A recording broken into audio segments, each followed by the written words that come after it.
Good morning, everybody. Happy Friday to you. Ben and Woods, 97.3 The Fan. Great to be with you this morning. Let's get our heads right on this beautiful, beautiful, chilly Friday.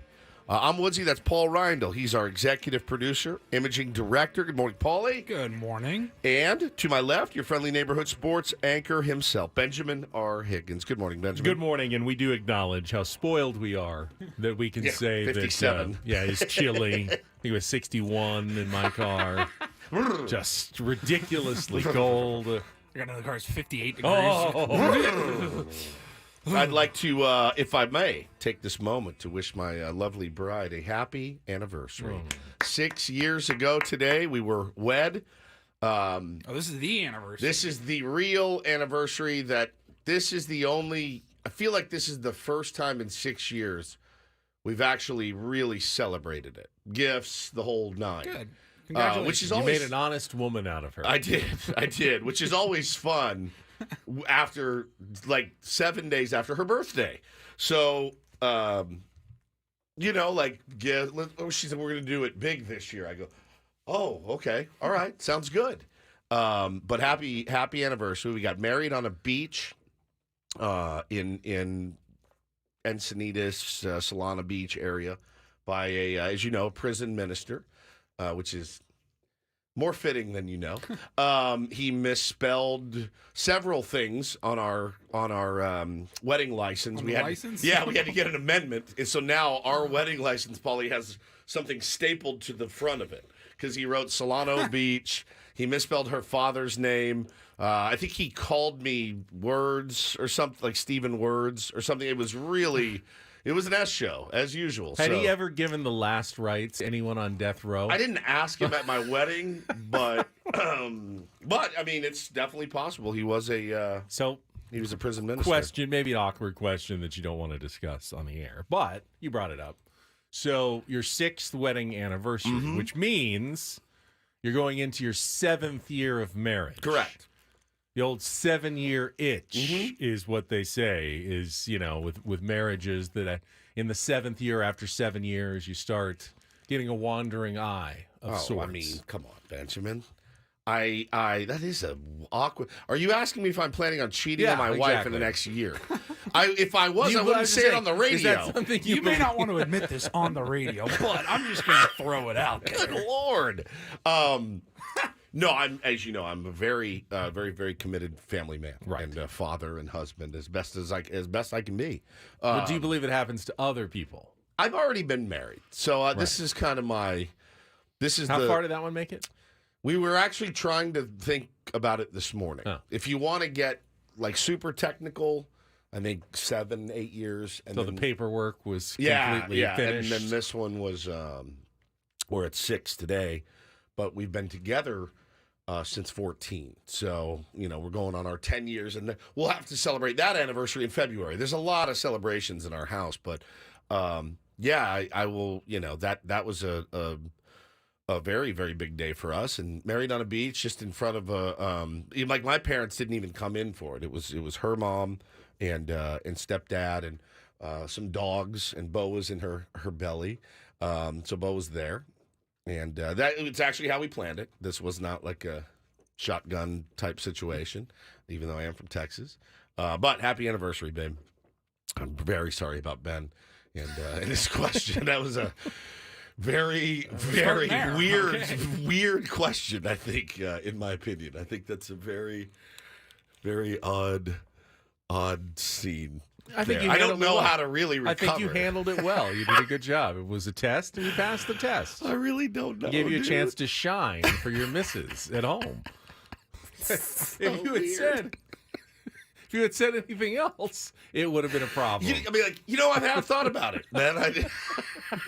My brain now that you bring it up, my brain was fiery. I was like, what do I? What I've been do I? Looking forward to this for 3 years. What in the We're world? counting down the years until 7. God. I mean, it's just the weirdest, most odd question. All right, I guess it's only fair to ask, Ben, what happened to you on your It's on your second? I'm on my third version of it because we're at 21, so that's the third 3 times 7 is what we're at. Lord. Still going strong. I'm dead. Anyway, I woke up this morning, and we like to do the traditional. You look it up. Oh, your second anniversary is paper, and your third anniversary is whatever. So I told you guys this anniversary is iron. So I, in my mind, was like, ooh, I love a sport that features irons and things made, that you could pass iron. A golf club iron. So I had been dropping some hints. I'm so bad at gifts. I would have gone to like GNC for like Iron iron pills. supplements. Yeah. Well, I can't tell you what I got her yet because it's not complete. So I told her yesterday too. I said, "Hey, can we do gifts like in the afternoon, evening, before dinner, after dinner?" She goes, "No. You get yours in the morning when you get up." I go, "But I'm not ready yet because I was sick yesterday. I went home and relaxed." Can I just cut in? Jump in. Are you gonna ask me? What are you gonna ask me now? What position my wife likes it in? What else could be? I've only been married a little over 3 years. Okay. Now, so maybe I should not be giving you this advice, but don't get her an actual iron. Oh no, I will not. I don't think that would go over well. Oh, like to iron your clothes. Yeah. That kind of iron. I mean, A, I don't wear clothes that need to be ironed. B, I don't know that she knows how to iron. If I had to guess, I've never seen her iron anything. I've been with her for a decade. You know what? It's one of those things that, I mean, it seems simple. You just put it on the ironing board and It's not. You just rub it back and forth. It's But not I've never quite- really been fully trained, and I know there's some techniques that I'm missing. Like, you don't want to go over the actual like creases because you want to keep those Yeah. intact. There's starch, Putting and then the that. sleeve, like And then- Yeah, how do you do the tucking sleeve it and the down cups? on There's- that. There's that little spray of water if you want to get a little steam going as well. Which And I enjoy don't- that. I don't really know. I mean, it's one of those things. Maybe I should watch a We have YouTube a video. steamer. I don't mess with an You iron. hang We have a it and you just steamer. steam Steam it. Yeah. That's Yeah. good. But anyway, I was dropping hints. I mean, I think every golfer at some point would fancy a nice putter, like a Scotty Cameron or something. I don't need it. I'm not good enough. But our boy, old hillbilly himself, Foster, he got one. And the dude's making everything. So now in my head, I'm like, well, if he's got one, I got to have one. And so I walked out this morning, and guess what was waiting for me? Pots and pans. Cast iron. Oh, like new, Yeah, like new new pots and pans. kitchenware. Yes, well, that's correct. very nice. It actually. was very I nice. like They're that. very, very nice. Our pans at our home are dog gark. They're terrible. So it's also like a subtle, like, can't wait for you to You get use to these cook and more, cook more. yeah. Yeah, so it's just, which is fine. But they're amazing, and I do love them. And maybe the Scotty's coming later. You could give her. Maybe it's not. Good cooking utensils are great. You're gifts. not kidding, dude. You're not You're kidding. both They're, gonna use they're it. fantastic. No, I'll just probably be just me. But they're really, really good. I got an indoor griddle, by the way, that you can put in the. I got one outside. Now I have one inside, like a cast iron griddle that I can put on the burners or in the oven. It's pretty dope. So I got that too. So I will be doing some cooking. Maybe I can just save. We've got those Power Trip Festival passes to give away. I'll give them to you. You guys can go see Iron Maiden. Do you know For that your iron if anniversary. I hogtied my wife and dragged her to Indio, she still wouldn't go to that concert? She would not go. There's no way. No chance. There's zero chance. But I would go in a heartbeat. So we have those to give away. What time? We're going to give those away in our second half of the program at 9:20. So you got to tune in for the long haul to win the Power Trip Festival passes. Okay.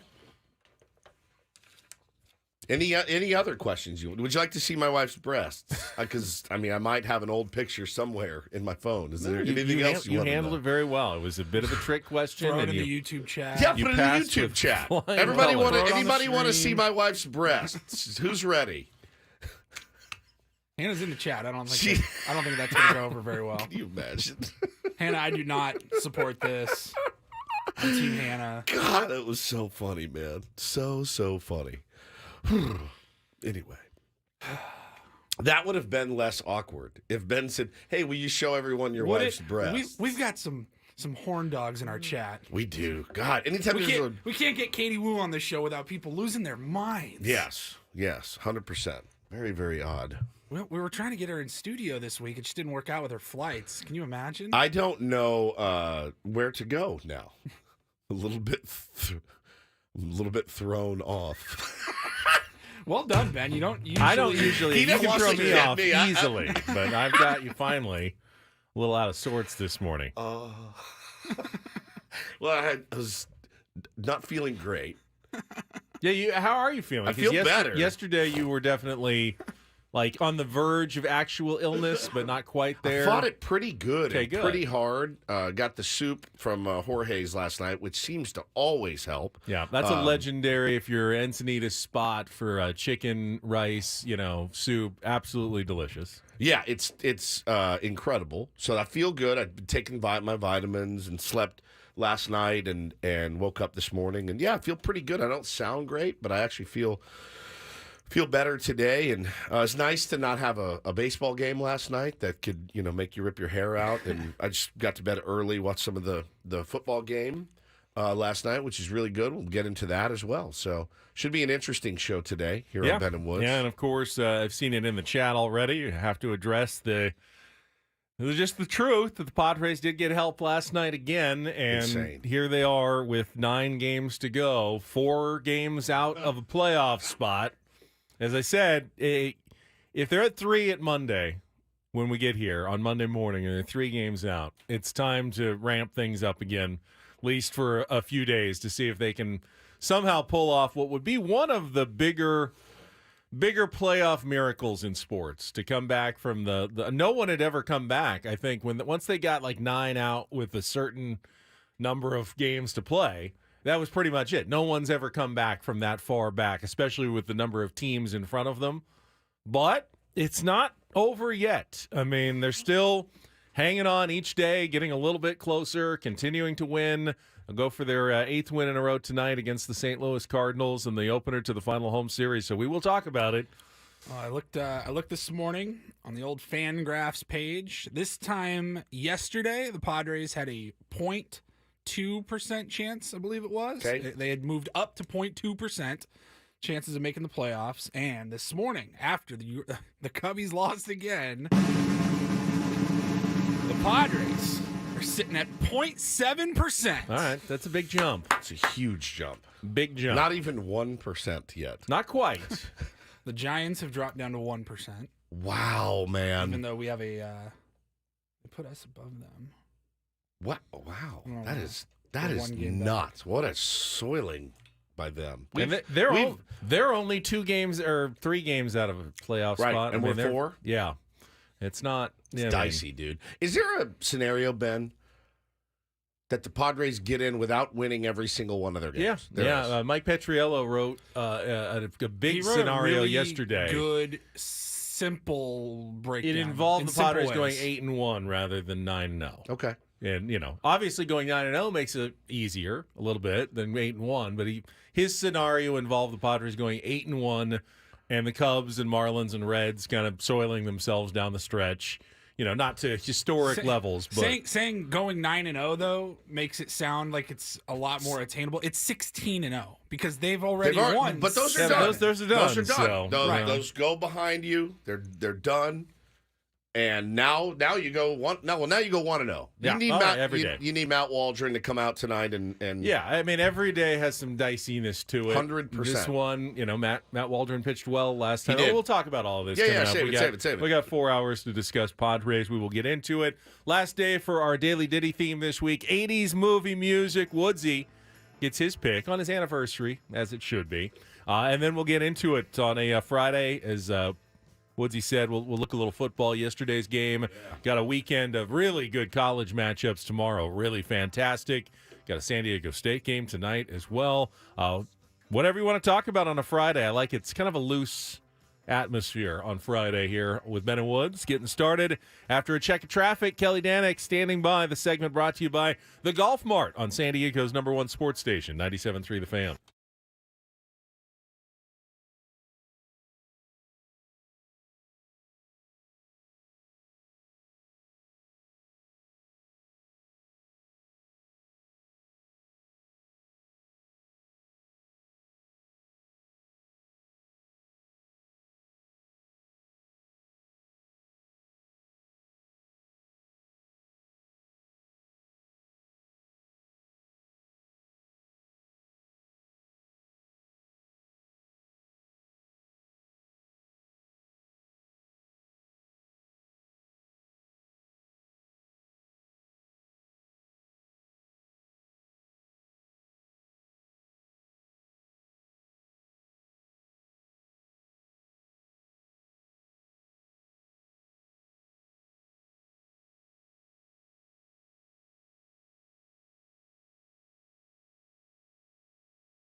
Days Pause. If you don't like this song, I don't want to know you. Like we're not the same people. So I let the part of her anniversary gift this morning was letting my missus pick the daily ditty. She wanted to very much, so this was a Hannah Nancaro Woods selection. Peter Gabriel, In Your Eyes, of course, from one of the best movies to ever say anything. Giving up a daily ditty, that's love right there. It's massive love. Oh, the best. You can get this song though. I mean, it's so good. That's a win. Full win. Hold on. You just got to get to the chorus. You know that. Sorry for all of you in the chat. Yeah. The guy just ruined it for every man in the 80s, John Cusack. If I watch it today, I would be a puddle on the floor. Watching that scene gets me every single time. It's so good. Anyway, I digress. Good choice on the Daily Ditty. Good job, Hannah. Yeah, really nice. All right, we got a Friar Friday today, and we will be joined at 8 a.m. by Padres CEO Erik Greupner, who will give us an update on owner Peter Seidler. Of course, we got the announcement earlier this week that Peter underwent a medical procedure and hopefully on the road to recovery. But, Eric's kind of in charge of the shop right now, and he's going to give us a status update on the organization.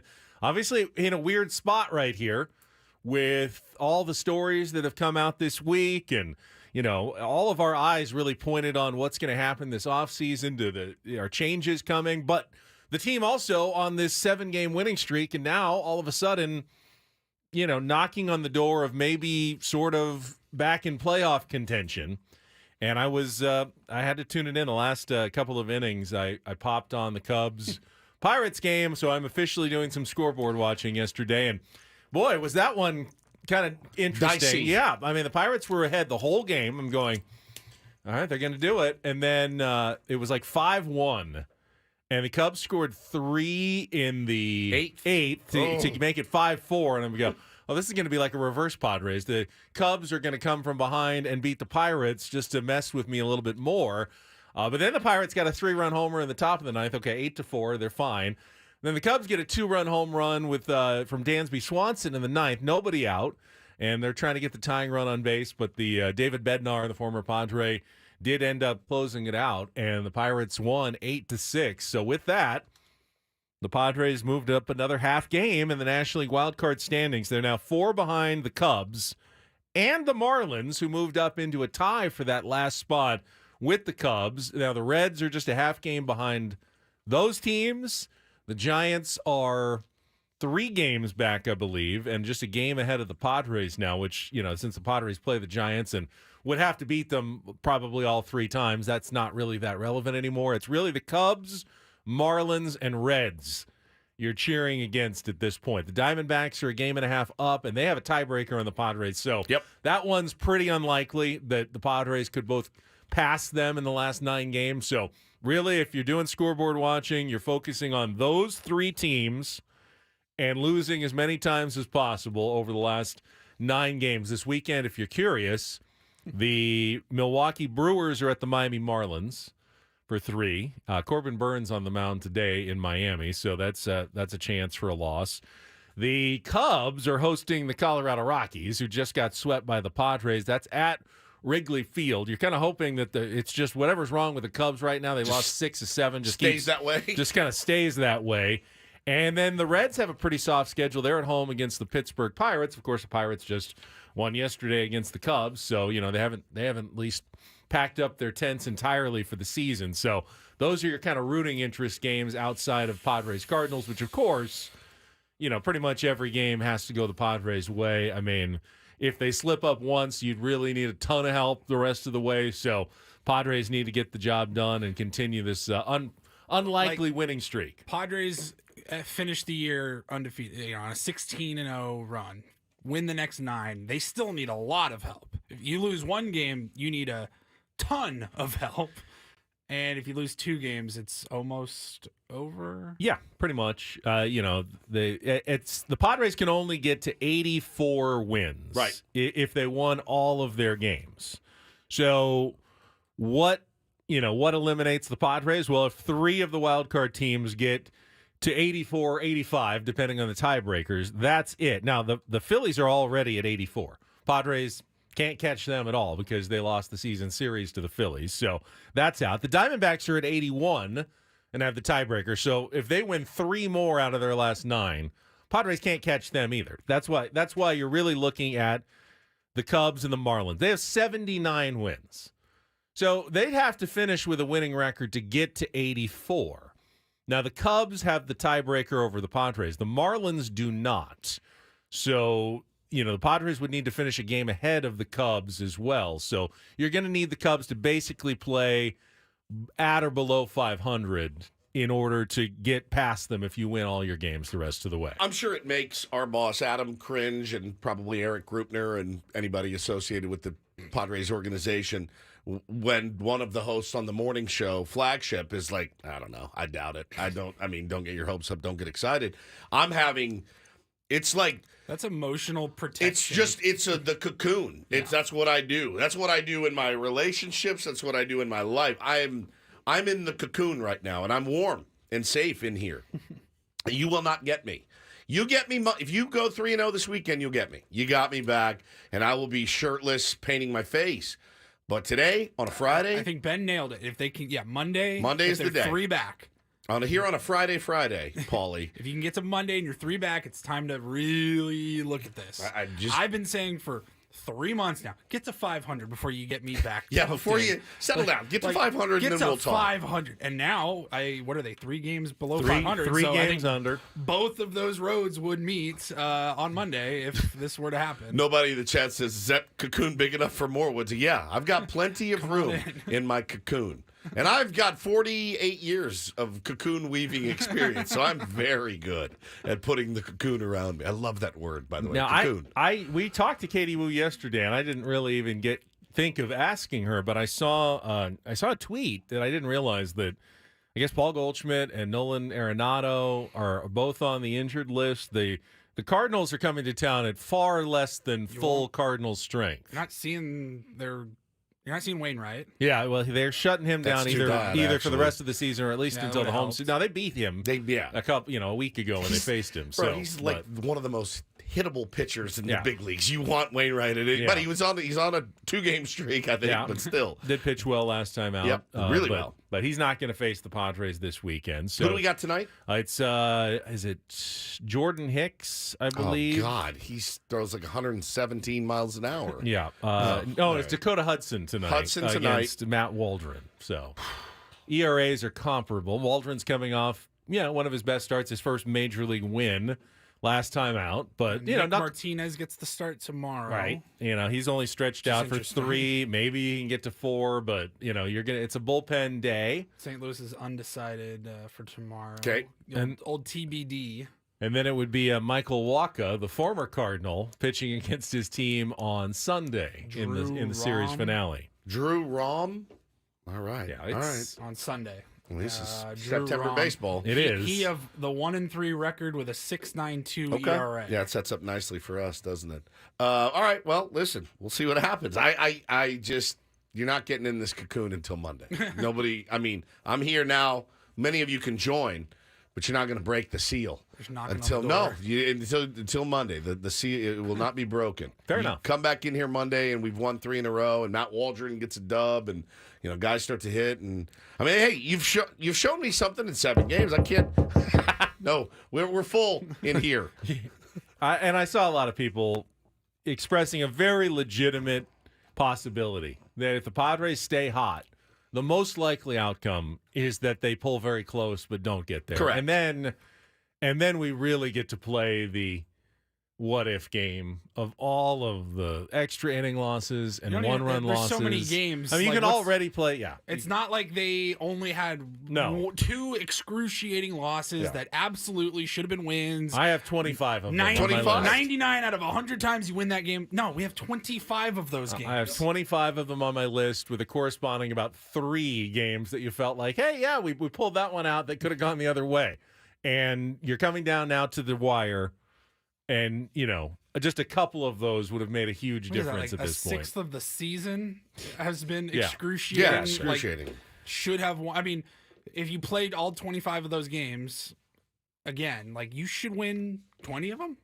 We're talking like had the lead in the eighth these inning. these aren't like, could have gone either way. Those are games that you thought the Padres had and somehow found a way to lose. Like 20 to 25 of them this year. All right, we got to go. All right, we're going to take time out. Paulie, congratulations. He is now 3 for 3 in his Survivor picks. Very well done. Discussed a little Thursday night football action last night and the absolutely legit San Francisco 49ers. They are a team you are absolutely looking at as a legit Super Bowl contender. Get into that and more with Ben and Woods on San Diego's #1 sports station, 97.3 The Fan.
This hour on the Fan is brought to you by Ashley Furniture. Fall is almost here. Maybe it actually is here. Did we decide? I Night. think technically, the official equinox was 11:50. You guys PM cannot do tonight. this equinox Fine. break again. Either for the way, love it of actually- God. The autumnal equinox. Seasonal decorating is a breeze. Snuggle up on a sectional or ultra-modern sofa. Gather outside with a new fire pit or conversation set. Ashley has everything you'll need. Shop in-store or visit ashley.com today. All right, Paulie is the only one who has gotten all his Survivor picks right. We were out in the first week. Idiots. I'm still in on the Scraby afternoon show pool, but I switched to the Kansas City Chiefs against the Chicago Bears. Paulie had switched, but then went back I went with my gut. to the 49ers last night. Now you can comfortably enjoy the rest of the weekend. Yes. I It's so actually nice. like that move a lot. Yeah. Knowing you're good to go. Just get it out of the way. Now you can cheer against everyone else who may have picked something else Yeah. this weekend. But I did watch some of Thursday Night Football. Woods did as well. I did, yeah. We'll get into the start of the NFL week after a check of traffic here on 97.3 The Fan. From the premier Buick GMC of Carlsbad Traffic Center, part of the Premier Auto family, here's Kelly Danick. Traffic is sponsored by Ashley Furniture. Getting a little busier on our roads. Westbound side of the 52, still clearing an accident at the 125. That is over to the right shoulder. An accident clearing on southbound 15 near Carroll Canyon, getting that moved into the center divide. Miramar Air Show kicks off today, guys. Gates open at 8 o'clock. You can either enter through the north gate off Miramar Road or the east gate off Kearneyville Road. Things are going to get busy along that 15, and please, guys, don't even think about pulling off to the side of the road to try and watch the air show from the 15, because CHP catches you doing that, you will be ticketed. Fall is almost here, and at Ashley's, seasonal decorating is a breeze. Snuggle up on a sectional or ultra-modern sofa. Gather outside with a new fire pit or conversation set. Ashley has everything you'll need. Shop in-store or visit ashley.com today. I'm Kelly Danick with Ben and Woods, San Diego's #1 sports station, 97.3 The Fan. You know, I guess I kind of knew it somewhere in my head, but wasn't really thinking about it until they brought it up on the Amazon Prime broadcast several times last night. But Brock Purdy has never lost a game in the NFL. He is undefeated as a starter. He took over last year, won all his games, then got hurt before the NFC Championship game that they lost. Wow. Didn't play, but then has started 3-0 this season. So he is now 8-0 as a starting quarterback, the one who was drafted as the last pick, Mr. Irrelevant. Mr. Irrelevant. You know, a year and a half ago, less than a year and a half ago, has yet to taste the sting of defeat in a game. And I find it very tricky to evaluate Brock Purdy because he is surrounded by such well-rounded talent. No doubt. Christian McCaffrey in the backfield takes up, obviously, a lot of attention from opposing defenses. He is truly, emerged as one of the most productive and consistent running backs in the NFL. The pickup last year by the 49ers, genius. He scored for his 12th straight game last night, a touchdown, tying Jerry Rice's franchise record. And, any play, you wouldn't be surprised. They're going to hand it off to McCaffrey or get it to him out of the backfield. He's had over 100 yards, all-purpose rushing, receiving in all 3 games this year. Off to a terrific start. But you can't ignore Deebo Samuel. My God, man. Who also had a touchdown yesterday. George and, Kittle. Brandon Ayuk didn't even play, Yep, but he was hurt. and then they've got Nick Bosa and a really, really solid defense that puts the 49ers usually in pretty good field position. So Brock Purdy is in the ideal situation for any quarterback. Literally. And you wonder, would Justin Fields, would, some of the other young QBs in the league maybe look this good if they were put in the same situation that Brock Purdy has been put in with the 49ers. It's the most age-old debate in sports is he a system quarterback or is he a really good quarterback or is he both? There's so many guys that have come out. My dad and I were talking about, we were on our way to Notre Dame, right? And what do you think we were talking about? Man, can't believe Brady Quinn didn't make it. I'm like, Dad, we got to let this go. I'm like, look where he went. He went to Cleveland. He goes, yeah. I'm like, they ruined Johnny Manziel. Johnny Manziel also helped ruin Johnny Manziel. But you know what I'm saying. You take Brady Quinn, put him in New England studying under Tom Brady. Is he a better quarterback? I don't know. My gut tells me yes. Brock Purdy, though, Ben, isn't it weird watching the NFL? He got very lucky. He threw some very ugly, interceptable passes early. They didn't make a play on him. So you're not going to really hold that against him. Like, he needs to clean that up, and I'm sure that's what Kyle Shanahan's going to tell him. Is like, hey, bro, that game could have gone big time the other way based on some of your early throws. But, man, I got to tell you, the thing I was most impressed about with that team, YAC, yards after the catch.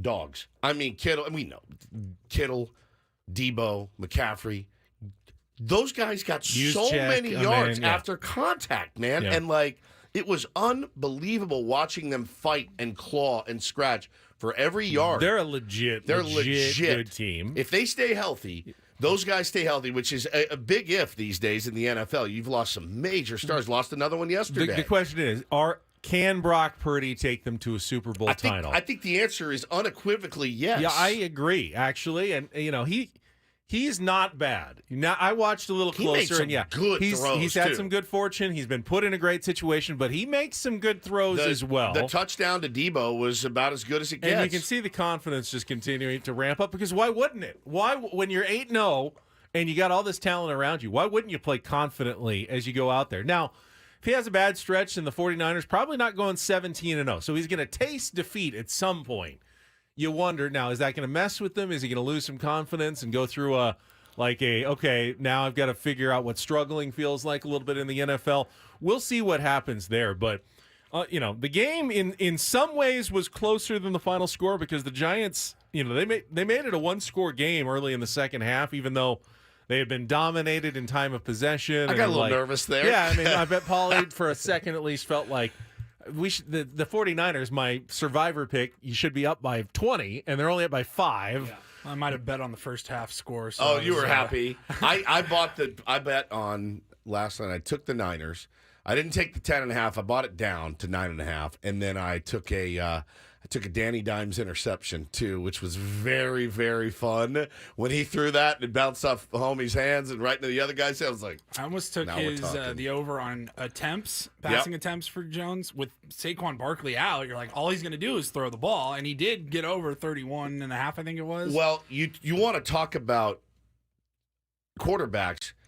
Daniel Jones, to me, behind a better line. Now, I know the Niners defense is really good, but you're talking about two quarterbacks. One has a good line, the other one doesn't. The Niners were in his face. Purdy got blitzed 75% of the time, I think, last night, but his line, he got protection. He got McCaffrey. Yeah, I don't think Daniel Jones is the problem. I don't think he is Giants either.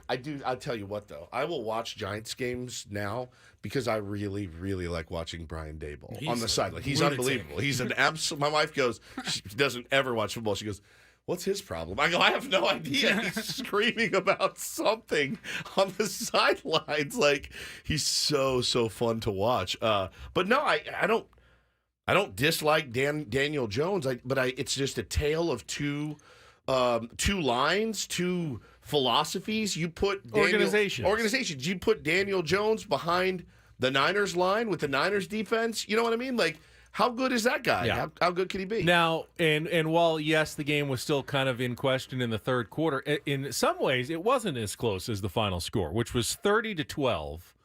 But the 49ers left a bunch of points out there on the board. They could have scored even more. And they've scored exactly 30 in all 3 of their games.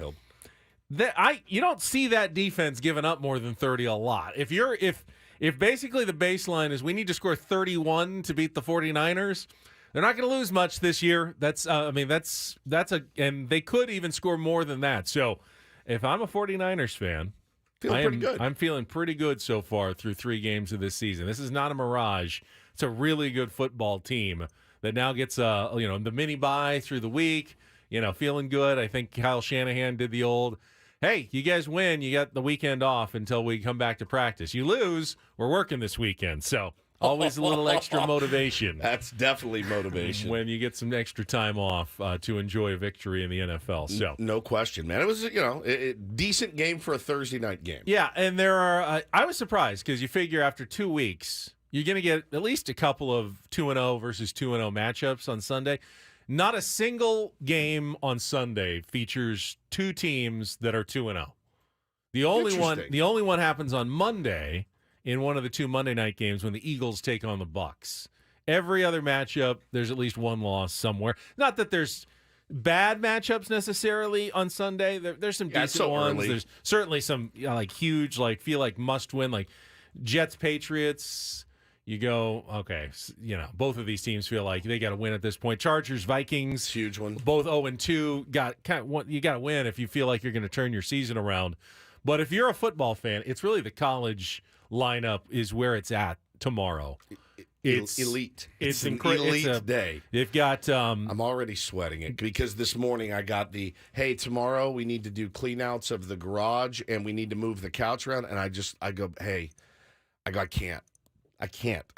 My ass is, we have soccer for Bo, and I go, my ass is going to be glued to the couch for the rest of the day watching these games. There are 6 matchups that feature ranked teams on both sides. So that's 12 of the top 25 going against each other in tomorrow's games. That's what you After the dream first of. 3 weeks, I think there might have been like 2 of them in the entire first 3 weeks combined. 6 of them tomorrow. It is clearly, the schedule gets ramped up. You get a bunch of league games getting started as well.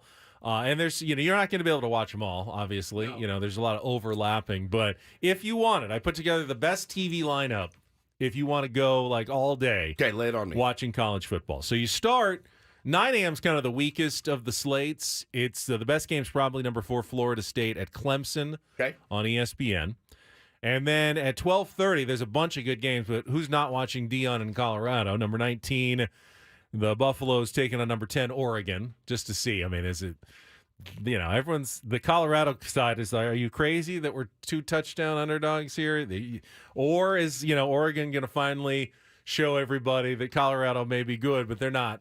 They're not there yet, but everyone's going to be watching that one. I may bet against Dion maybe for the first time this season. I feel like Oregon wins that game because Hunter's out, and it was so dicey against Colorado State. And Oregon, I think, is a better football team. But, man, Dion's, it's only been a couple games, but he's proven a lot of people wrong. After that, there's a really good Oregon State-Washington State game. The remnants of the Pac-2 going up against each other, both ranked, but the better game, obviously, it's 4:30. It's number 6 Ohio State at number 9 Notre Dame. 2 top 10 teams going at each other in South Bend, where you just were a few days ago. Sick to my stomach. If it was a good atmosphere against Central Michigan, I'm imagining it's going to be. It's already electric. They're showing pictures. The people have already gotten there. They're ready to go. They're really Camping out. They're trying to keep the red out. They're trying to keep the Ohio State, and they travel like crazy. They'll pay these college kids $1,000 or more for these tickets, and they're really making a push. Kind of like you do in a huge game. You want the home field advantage. So it's. I was seeing tweets last night saying this atmosphere is as electric as it's ever been in South Bend. So, and then you don't necessarily need to watch all day, but if you want to go Pac-12 after dark, the Fox game 7:30 p.m. number 5 USC. Opening conference play at Arizona. Actually, they're already 1-0. They beat Stanford, so they're going to try to go 2-0 in the conference at Arizona State. That's the best really late game. Don't think that should be very close though. So but that's your best TV lineup all day long. It's a 34.5-point spread. Yeah. So you can turn that one off early. Just see how much they pile it up with Caleb Williams and Heisman. Stat padding for the Heisman Trophy race. Late, but you're probably good if you finish that Notre Dame Ohio State game and then take it to the house. I'm sick tomorrow night to my stomach already because for the first time I feel like there's a shot that the Irish can win the game. But really? Yeah, absolutely. Great defense, best running back in the country, great quarterback that can make every throw. Yeah, absolutely. I think they can win. Will they? I don't know. Will you be? I know you won't be shocked if they lose, but will you be shocked if it's like 42-7? Absolutely. It's not, because this has happened to Notre Dame a couple of times. It has. They get hyped, they get excited, and then they take on an Ohio State or a Bama in the playoffs, and it's ugly. It's 35-zip. The doors get blown off. It happens to other teams too. Look at TCU last year. There's a lot of teams that can't hang with an Alabama or Georgia. Alabama's different now, but back in their heyday, that actually didn't bother me. I knew it was coming. These are the ones where I'm like, oh no, we can absolutely win this game.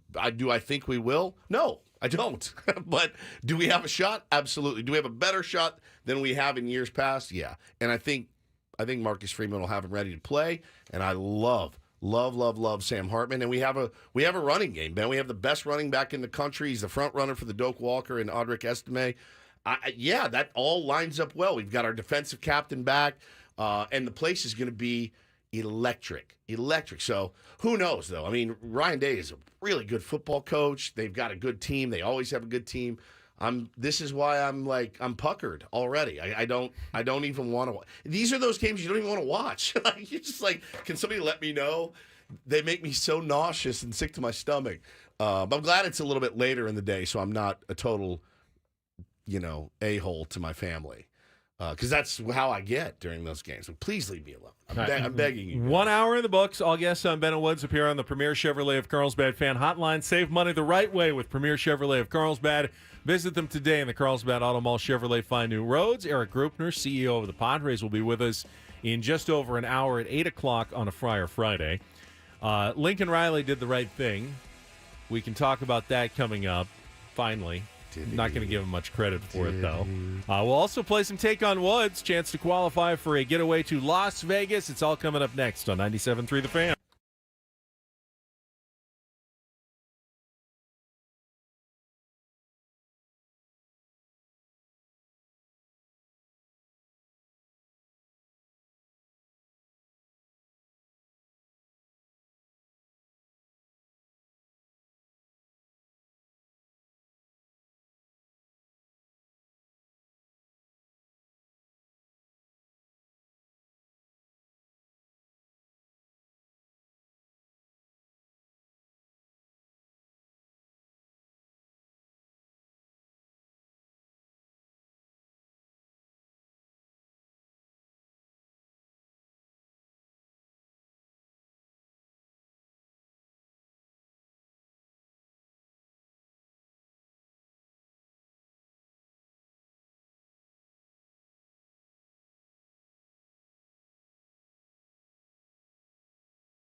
Hour number 2, Ben and Woods on a Friday. We're a couple of minutes away from Take on Woods. If you want to call in now, get in early. We're always looking for contestants, so 833-288-0973. It's been a while since Woodsy's dropped a game of Take on Woods, going for a perfect week. Now, we did skip on, we were so busy with Padres talk one day that we actually skipped Take on Woods, so... but you've got one more chance out there to qualify for a trip Dennis to Las Lynn's Vegas. fault, not our Yeah, fault. that was blame totally- D-Lynn for that one. First blame AC last week, Yep. and now D-Lynn this week. And the Padres are laughing all the way to a 7-game winning streak since the pieces came out. I mean, why didn't they print these a couple of months ago? A lot of fire under the baseball team. Or maybe it's just because they're playing really bad teams at the right time or the wrong time at the end of the season. But if you want to call, 833-288-0973. We'll play our game in a few minutes, musical trivia for a chance to qualify for Las Vegas. We were just talking college football, mentioned USC's playing Arizona State tomorrow night, and that reporter for the Orange County Register, Luca Evans, will be at the game.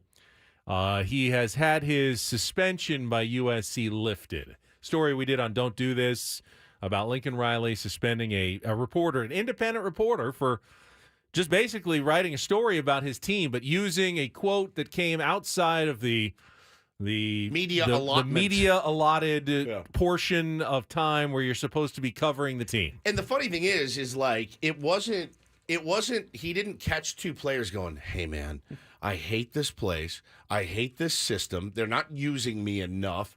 I should have gone to Georgia." Like, it wasn't that. It was like, "Hey man, I'm really nervous about talking to the media." And another guy going, "Hey, you got this, bro. Just be yourself." I mean, that was like it was actually a really sweet and beautiful picture. One of the other stories that came out about what this kid did, he called the president by her first name. So, like, today when we talked Carol to instead of Dr. Folt or So today when we whatever her talk name to is, yeah. Erik Greupner, I'm supposed to say Mr. Greupner, or I'm going to get my credential pulled. You call It's him the same E-Dog, thing. don't you? I do. Yeah. I call him Group Dog. Group Dog, right. Very, very formal. You might be taken aside for that. So here's the thing. I do, and I have obviously personal bias against USC. I will say this. He did absolutely do the right thing once it became a massive national media firestorm, but I guess, Ben, that's better than not doing the right thing at all. Yeah, he updated the situation last night. I had a long conversation with Lincoln Riley, sharing our perspectives on the events that led to USC suspending my access. Riley made it clear his intent to protect his players. Intent is to protect his players. I made it clear my intent has always been to tell compelling, honest stories on USC. I respect and understand the program's outlined policies regarding media access. Any missteps came through intent of doing my job, pursuing relationship building and storytelling. I feel like there's a narrative here that is trying to show Lincoln Riley as being reasonable. Like, okay, guy was doing his job. We overreacted. Let's undo the suspension. What would worry me if I'm a USC fan, which I kind of am, you should have known beforehand how this was all going to turn out. If you can't see how this is all going to play out, that the media, the general media is going to come to the defense of one of their own. They're going to kill you. They're going to write a bunch of stories. And by the way, they get to print whatever they want. They got websites, they got TV, they've got radio, they've got newspapers. They can write all kinds of things that are going to make you look like a fairly unreasonable tyrant and dictator based on the circumstances of this story. And you can't see that this is not going to go well for you. That's a bigger problem. That worries me about Lincoln Riley's, connection to reality. And, yes, I understand you want to protect your football players. Sure. You don't want them to accidentally get in a really bad spot, but this is not the way to do it. It's never going to go well for you if you look like you're going to be the micromanager of an outside employee who doesn't even work for you, and you're going to suspend him for doing his job the way he's actually supposed to be doing it. That's not. Now, if you want to make sure that the players are like, they are behind closed doors until the second they come out and talk to the media, and then you push them back again. Nothing the media can really do about that. There's times for access, there's times not for access, but anytime a player is in the public, I mean, are you telling me that if they ran into players at Wendy's, getting a burger at 10 p.m. and they did something dumb that you can't report on that? Correct. Of course you can. Of course you can. They're in the public. They're in the public eye, and while they may be young, they're adults. They're all over 18 years old. These are not children.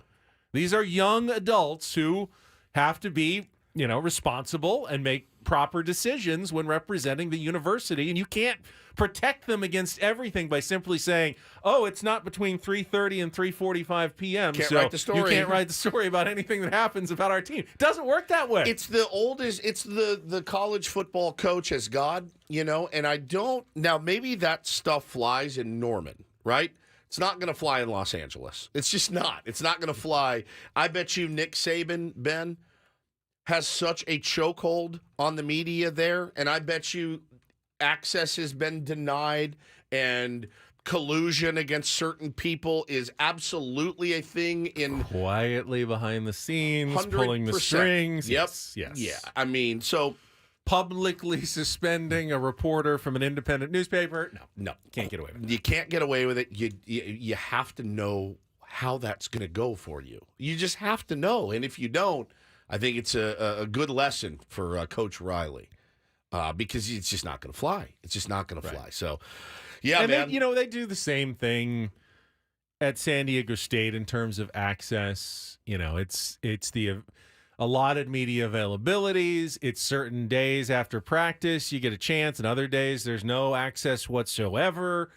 But, I would hope that they all understand, if you're doing your job and you do end up talking to someone, there's just not a gag order on everything that happens outside of your particular media availability. Yeah, nor should there be. Exactly. By the way, big game for San Diego State tonight. Big one. I mean, really, really pretty big game. Yep. Against Boise State. 6.5-point dogs, I think. Yeah, So but you're at home.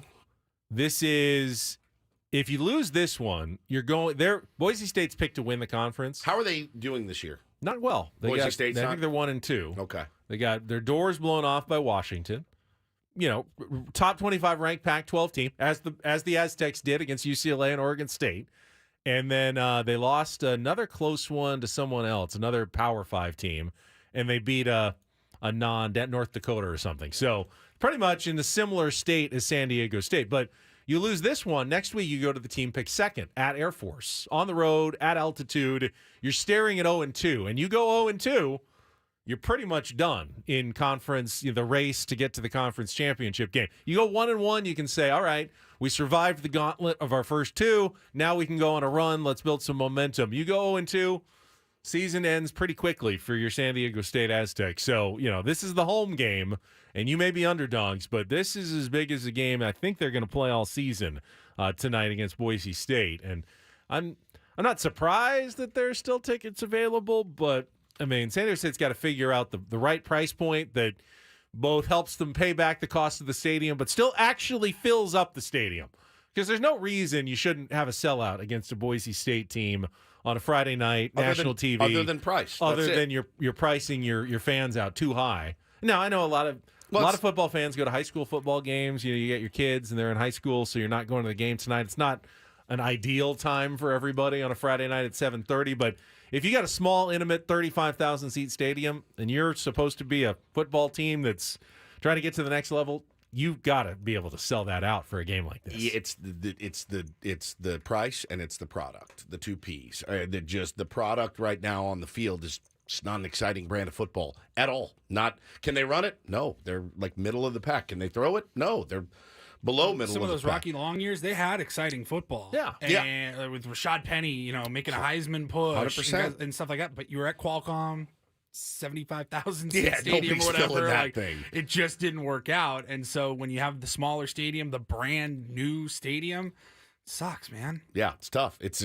They're literally backed in a corner right now, and just the product on the field is just not. It's just not exciting. It's just not an exciting brand of football, and it. I don't necessarily blame Ryan Lindley either. It's just what you have. You do the most with what you have and the recruits that you get, and but it's just a kind of a middle of the pack football team. And I mean, I saw people tweeting, it's okay to just be a basketball team. It was until you built a new stadium, and now you got to figure out how to fill it. All right, we got a contestant on the line, it looks like. Let's get to today's game of Take on Woods.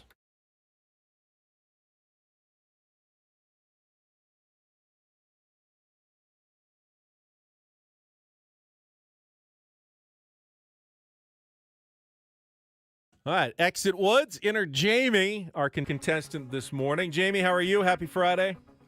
Happy Friday. So excited. All right, you are in. I like that. I like this enthusiasm. All right, it sounds like you know how it works, but for everybody else, Jamie's going to get 5 questions of musical trivia, and then Woods will come back, get the same 5 questions. If Jamie beats or ties Woods, she will qualify for a trip for 2 to Las Vegas, the Westgate Las Vegas Resort and Casino, private VIP pod at the Westgate Superbook, and a $250 food and beverage credit.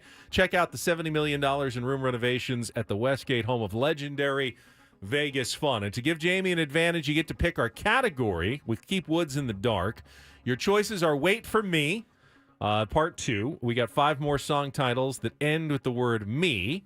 One Door Closes, that is all about the Doors, the band. And then our new category is End It All. Those are song titles that all end with the word it.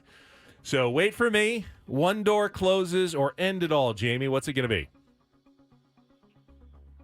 Let's go Wait for Me. Wait for Me. All right, we did this last week. It went pretty well. Again, 5 song titles. They all end in the word me. So you get 60 seconds. If you don't know an answer, you can say pass. We'll come back to it if there's time left on the clock. First question's the 2-second song. That's where you listen to what Paul plays. You give me the title of the song and the artist to score that point. Jamie, are you ready to play? Oh, yeah. All right, 60 seconds on the clock. Your time begins when Paul plays the music. The category, Wait for Me. Good luck, Jamie. Let's take on Woods.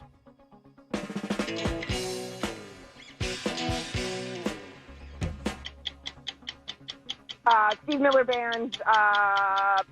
Which 1977 song that makes a simple request became the signature hit for the band Cheap Trick?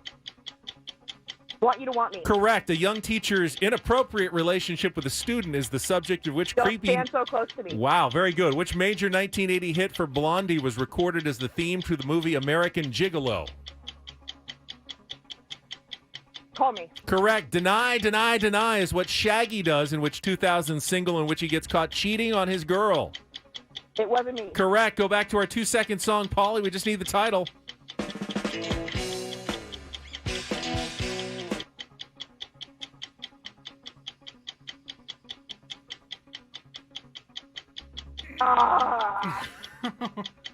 It's right there. It's right there. Got a couple more seconds. You gotta go quick. Oh, Come on. Come on. Oh, man. Keep on rocking me, baby. Rocking Me by Steve Miller Band. I'd hate to think that that's the difference, but it might be. Hang on the line, Jamie. I think you got Woods is gonna 4 do out of pretty 5. Well.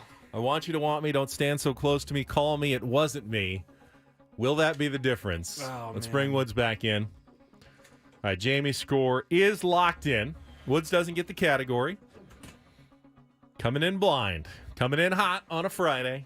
Let's reset it all. 60 seconds back on the clock. Your time begins when Paul plays the music. Good luck, Woods. Let's take on Jamie. It's Steve Miller Band.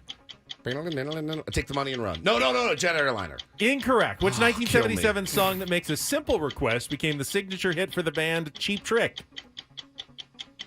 I Want You to Want Me. Correct. A young teacher's inappropriate relationship with a student is the subject of which creepy 1980 classic by the Police? Don't Stand So Close to Me. Correct. Which major 1980 hit for Blondie was recorded as the theme to the movie American Gigolo? Is it Call Me? Correct. Deny, Deny, Deny is what Shaggy does in which 2000 single in which he gets Wasn't caught. me. It wasn't me. And with that, we got the 4-4 ties. You both couldn't come up with the title Hold of on. Rockin' Me Rockin' Me. by Steve Miller Band. Just like last week, another 5 with the word me at the end of every title. Jamie, congratulations. Nice That's job. good enough. You are in She to the flew drawing. through the other 4. Yeah. Did like, she? like answered them before Ben finished the question. Damn. And new Steve Miller Band, just like you right away, couldn't come up with a title. Yeah. Keep on. That's a jam From right Phoenix, Arizona, all the way to Tacoma, Philadelphia, Atlanta, L.A. there. Say that. I don't know why. I don't know We why. need it. That's really not going to do anything for anybody, I don't As think. far as you know. All right, You let us good game, decide. though, on a Friday. And we do have a qualifier, which is great. We'll have the drawing coming up here probably at the end of next week as we hit the end of September. So, Jamie, you're in. Stay on the line. Nice Paul work. will get all your information during the commercial break. All right, we'll take a timeout. We'll come back. Don't Do This is coming up next. You've got something, don't you, for Don't Do This today? Oh. You were talking about it earlier? Yeah, the Oakland A's.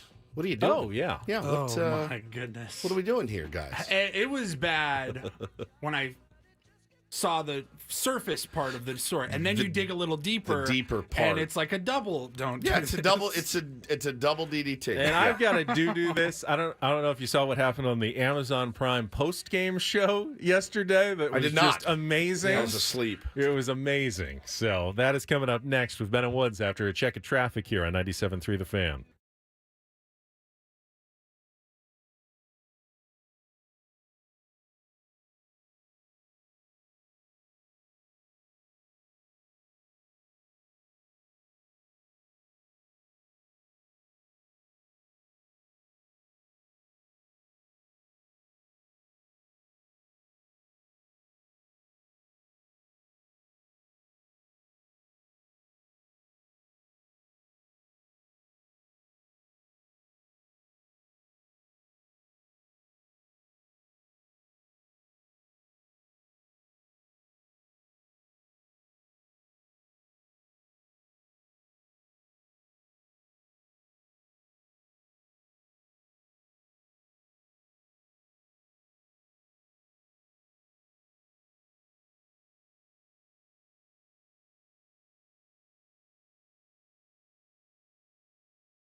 The Upper Hand Fantasy Podcast brings you the latest news and player insights to help you win and avoid any embarrassing league punishments. In-depth analysis, start-sit questions, and everything you need for your fantasy team. Download Upper Hand Fantasy on the free Odyssey app or wherever you get your podcast. Speaking of embarrassment, there's always the potential for embarrassment when throwing out a ceremonial first pitch. I mean, we've seen the 50 Cent. Who are some of the most famous? Baba Booey from Yeah. Stern Show is...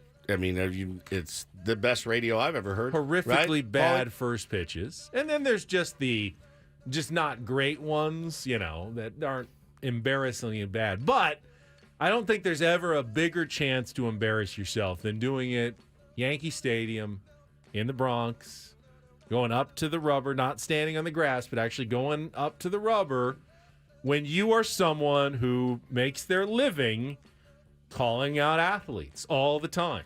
And Stephen A. Smith. Well, this is like less than 48 hours. Yeah. We just talked about Stephen It was A. on 24 hours later. We did it 24 hours ago yesterday.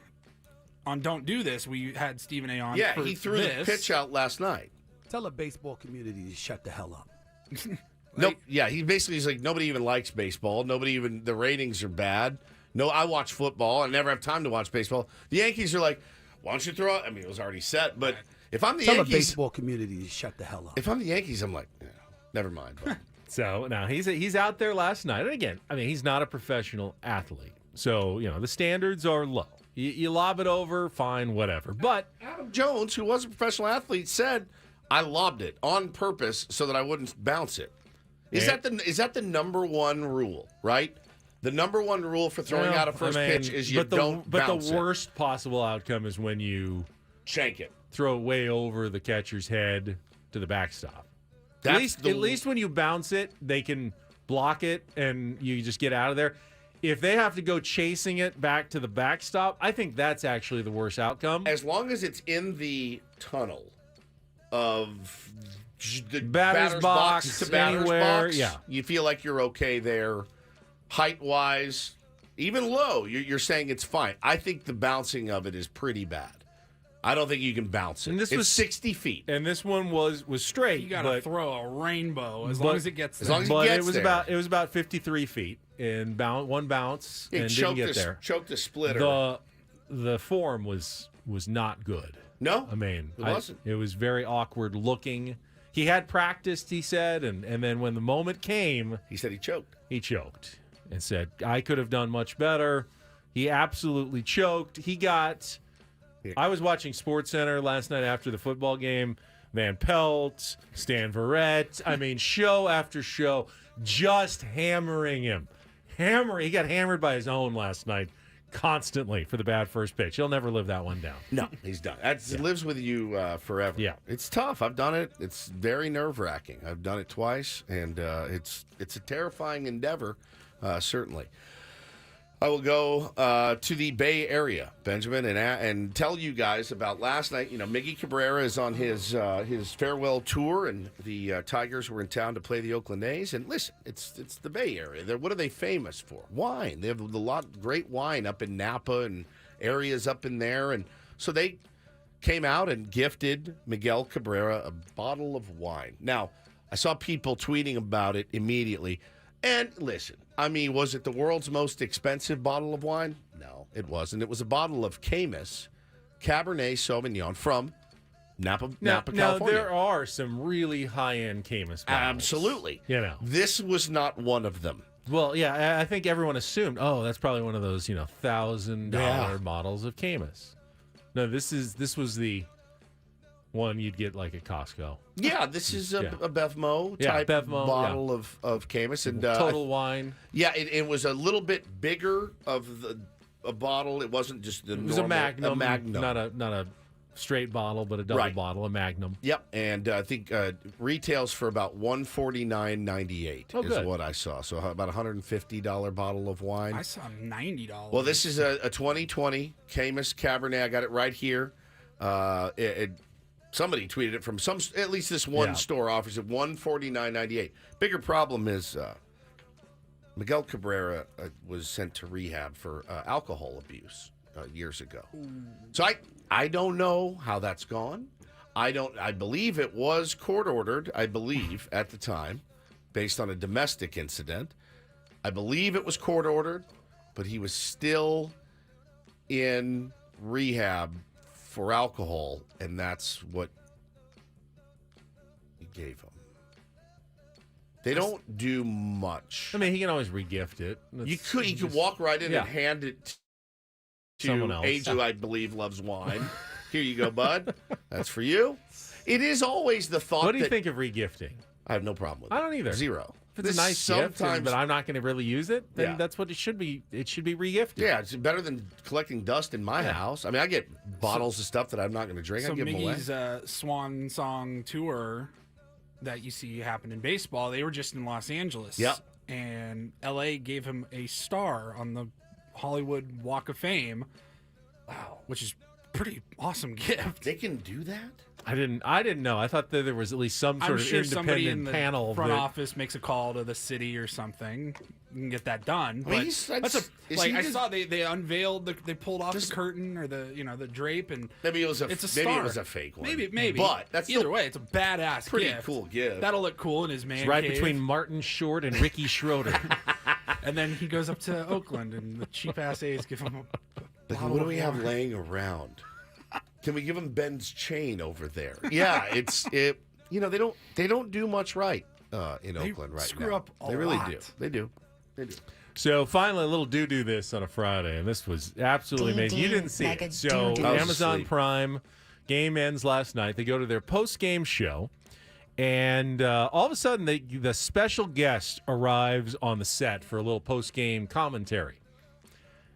Andrew Luck, former quarterback of the Indianapolis Colts. Not someone who has been particularly in the public eye. Yeah. The story that came out last year detailing his decision to go into retirement and kind of just the agony of it all and the injury he battled through his career, and just the whole thing with Andrew Luck was fascinating. But he's kept pretty quiet after retiring at the age of 29. What made it such an amazing appearance, though, Woods, he dressed up in full costume in Union War regalia as Captain Andrew Luck from the very famous Twitter account because of his look and his beard that looked very Civil War era. This is where the kids say, if you know, you know. It's Andrew, so good, welcome man. to the show, and thank you for being here. How have you been? Great. The war is over. The war is over. We are in greater pastures in California. His voice has always domed Yeah. me out so bad. Some of the greatest Captain Andrew Luck tweets after a playoff victory in 2019. Dearest mother, my time away from home shall be extended. The unit was victorious over the Texan men. Stupendous. It was a hard-fought battle, but our lines held strong. I am so thrilled. My pen trembles as I write. My sidearm and resolve are true. I love you, So good. Andrew. So good. He And dressed then- up like that. And then his retirement tweet was fantastic. Now, this wasn't actually him. This No, is it's not someone, him. This is someone out there. Yeah, yeah. Dearest mother, the quill has never felt more heavy. I have made the decision to holster my sidearm permanently. I shall battle no more. The decision is difficult, but as the hogs taught me, I must be true to myself. I am coming home to care for you and the farm. Andrew. Very creative. And, I mean, he nailed the look, though, last night. Perfect. I'm going to find it. I mean, some guy just did this as a bit. It's got 430,000 followers on Twitter. Yeah. That's fantastic. I like Very well when done. people can lean in. Sense to of stuff. humor, yeah. Leaning Oh, into stuff yeah. is great. You have to do it. You have to do it. Thank you, everyone. That's Don't Do This. That was Don't Do This with Ben and Woods on 97.3 The Fan. All right, we've got Erik Greupner coming up at the bottom of the hour, but I'd love to hear from some Tier 1s and how you're feeling at this moment. 9 games to go. Padres 4 games back. Do you want to hear about it? Are you like Woods? You want to stay in your protective shell so you don't potentially get hurt again? Give us a call, 833-288-0973. Talk to you. I think one interesting potential consequence of this winning streak and late season run, if the Padres keep it going for a few more days, do you have to get Joe Musgrove ramped up again just in case you need him for the playoffs now?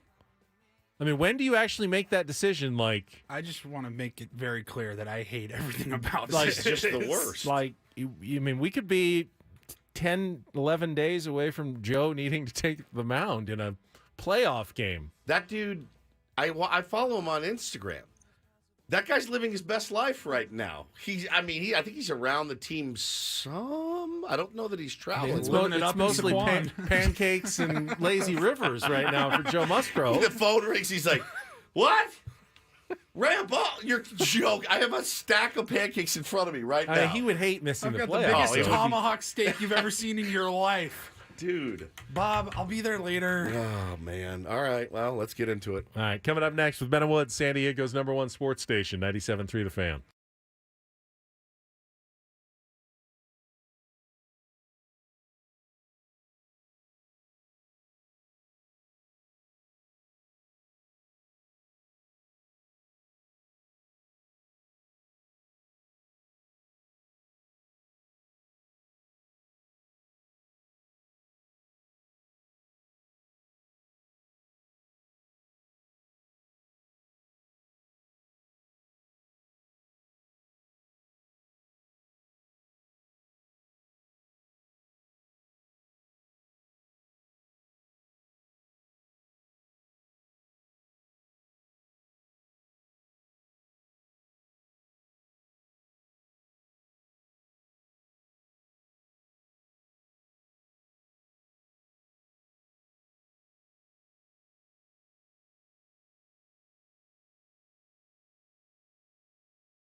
Sour on the Fan is brought to you by Ashley Furniture. Fall is almost here, and at Ashley, seasonal decorating is a breeze. Snuggle up on a sectional or ultra-modern sofa. Gather outside with a new fire pit or conversation set. Ashley has everything you'll need. Shop in store or visit ashley.com today. Look at our phone lines. Got like 1 or 2 lines open if you want to join us to talk about where you stand at this moment emotionally with your San Diego Padres. We've spent more time this season talking about emotions than the actual play on the field, I think. It's been an interesting year in that respect. We've had a lot of, how are you guys feeling? It's been very touchy-feely this season. I can hear your Alka-Seltzer fizzing from over here. It's very loud. It's done. Wait. I didn't hear the plop. Here we go. But I did hear Plop, the fizz. plop, fizz. Yeah. You okay over there? Oh, what a relief it is. All right, you want a let's- little shot? No, I'm good. Let's get crunk on a Friday. Remember how that? Oh, Come my on. God. Have Yes. a little bit. 0.97.3. You No, I won't? feel good. Come on. Just I a feel sip. good today. Just a sip. I'm not going to do anything to. Yeah, I'm on a natural high. At the First moment. one's free. I'm on a natural high. Come here. Get a little Not taste. gonna If happen. you're new to the Ben and Woods show, and I mean new, like you started listening in the 4.5 last 4 years years, ago. like this was like within 6 months of us starting as a show back in 2018. My dude was so sick. he and came into work, he tried to soldier This through. was pre-pandemic. He sounded like a dead man. He sounded like he was on life support, really. And he was like, I go, bro, I got Alka-Seltzer in my bag. Take one. He goes, I've never had it before. Will it mess me up? And I go, it's Alka-Seltzer. Little kids take this. And he's like, okay. He took it. It was like Alka-Seltzer cold and flu. Now we it wasn't we just slowed- a regular. we slowed this Alka-Seltzer. audio down a little bit just to Yeah. make it a little more funnier, but like you can still hear him struggling. This like some special street version of Alka-Seltzer. Yeah, bootleg. It was in a sealed little package. Looked very reputable. He couldn't talk. He was like gone. He was, was one of zonked my- out of his mind. I was like, oh my God. I was like, what did you give him?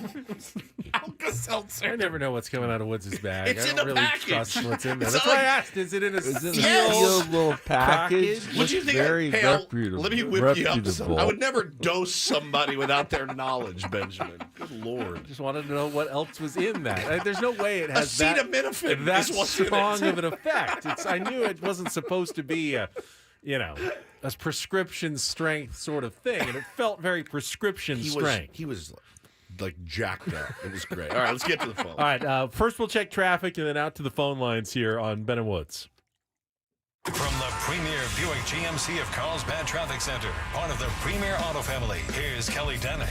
Traffic is sponsored by Premier Chevrolet of Carlsbad. Good news on West 56, guys. They've reopened lanes at Carmel Valley Road, wrapped up their police activities. So just watch out for a little bit of leftover slowing up toward that. Again, westbound lanes reopened at Carmel Valley Road. A collision on northbound side of the 15 before the 163. Looks like that is over to the right shoulder in the clearing stage. Coach Quintero and Joe Musgrove's choice. They're a different kind of dealership looking to be a solid community partner and deliver excellent service. Premier Chevrolet of Carlsbad. Chevrolet, find new roads. I'm Kelly Danick with Ben and Woods, San Diego's #1 sports station, 97.3 The Fan. Are you open to letting yourself be emotionally vulnerable for the last week plus of the season for the San Diego Padres? And is it time to tell Joe Musgrove, all right, let's ramp up that throwing program a bit, just in case we keep winning, and all of a sudden we need you for Game 2 of a National League wildcard series in less than 2 weeks. We kind of have to start planning in advance for things like that. Let's go out to the phones. Let's start with our friend EZ. It's been a while since we've talked with you. EZ, welcome. What's up? Ben and Woods.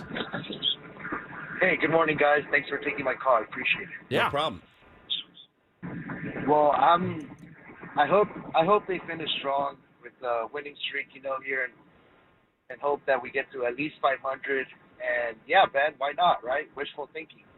Ramp up Joe Musgrove and see if we can sneak in there. Well, Right? it's not without consequence, though, EZ. I mean, if they don't make the playoffs, which is still by far the most likely outcome, it's much better to keep 99.3% to keep Joe, at a 3 on his rehab and not at a 9, because you want him to be healthy for next season. Everything comes with a risk.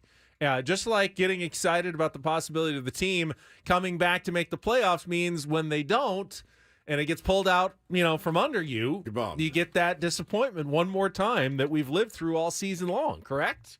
I mean, it likely will happen. You get excited, and I'm starting to feel it myself. Enough so that I was watching at the end of the Pirates-Cubs game yesterday. Just like you thought you'd be doing I late did see, September. though. I saw a tweet, and I saw the dude give up a couple of runs, and I go, son of a... All right, I'm going to put it on my MLB, get on my phone, and I watched. mean, we've endured so many hard losses and frustrating and painful moments this year. We all felt like we were done with it then. We made our peace. Whether it was a week ago or 3 weeks ago, everyone kind of hit their point where they made their peace. Yeah. And that was it. But now they're 3 games under 500. They're 4 games out of a playoff spot. There's 9 to go. And you let yourself get excited again. You also let yourself get disappointed again if it doesn't happen. But Absolutely. that's what sports is, though. That's sports. That's what sports is. 833-288-0973. RJ, next up with Ben and Woods on 97.3 The Fan. Good morning, RJ. How's it going, gentlemen? Good, buddy. Doing good. Hey, listen, so I'm torn. Of course, you want your team to go to the playoffs. That's the goal as professionals. That's what they work for. So getting into the playoffs, that's okay. We want that. But let's be real. It's kind of like in CIF football when they let teams in at 3 and 7 just to get a spot filled. What's going to happen is they're going to go to the playoffs and they're going to get trashed. They have not demonstrated any ability to go strong. Now, of course, Until now. I'm going to go back to what I just said. They're professional. Well, yeah, but against the Rockies. Right, Against yeah. the A's. The A's. No. Here's the deal. They're going to go, they're going to trash because they've given us no evidence to suggest that they can play at the level good enough to succeed and go deep. So I disagree slightly, RJ. I just give me a second here. I disagree slightly. They've beaten good teams. They swept the Rangers. They took 2 or 3 from the Orioles. They won the season series from the Atlanta freaking Braves. Though. It was early, but I mean But even recently took 2 out of 3 from the Dodgers. Yeah, they've shown the ability well to in play Houston. with everybody, Which is pretty why much in everyone's baseball. so insane in this Now, town. the That's why. the counterpoint, of course, is who would they face if they get into the playoffs? And the answer to that is almost certainly the Milwaukee Brewers would be their opponent in a best-of-3 series. If they ended up the 3rd wild card, which is what they're really going for, you'd play the 3rd division champion. 3 games, best-of-3, all in Milwaukee against maybe the one team that gave you the most trouble all year long. They took 3 of 4 from the Padres at Petco Park in the first half. Not a good series for the Padres. They had one game where they won like 10-3, but the other 3 weren't good. And then they just got swept really kind of in a critical series a month ago, get their doors blown off at American Family Field. You face Corbin Burns, face Brandon Woodruff, who might even be harder on the Padres than Corbin Burns. Not a good matchup. But you said, RJ, let's be real.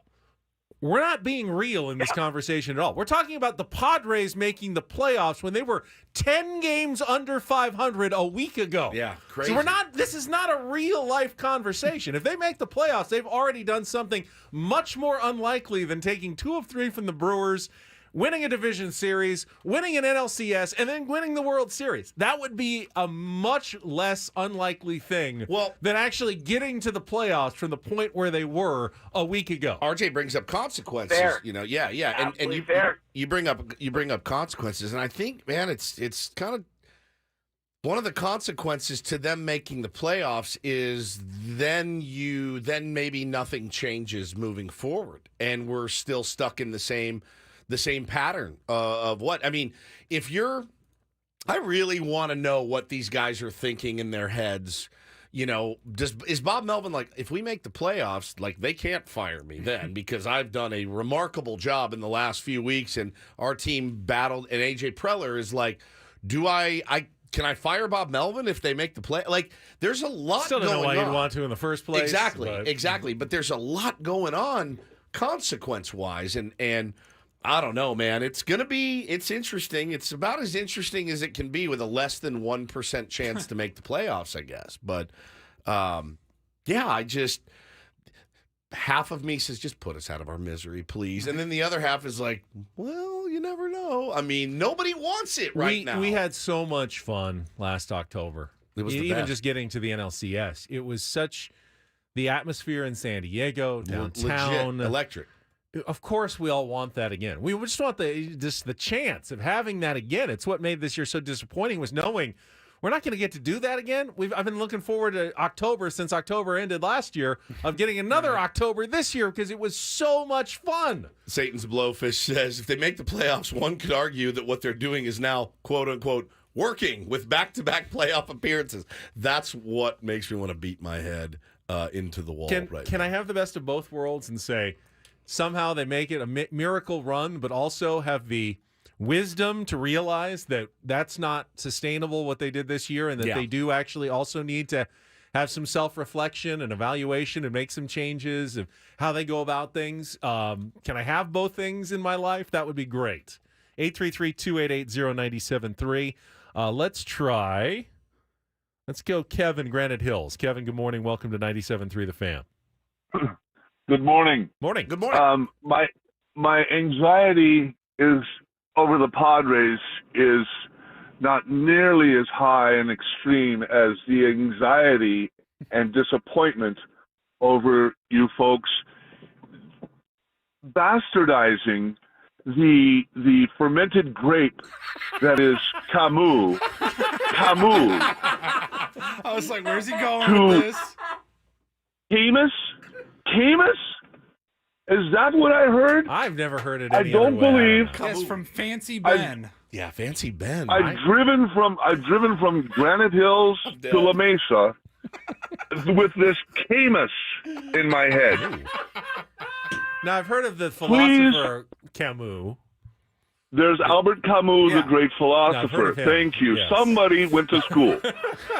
But he doesn't have a Y in his name.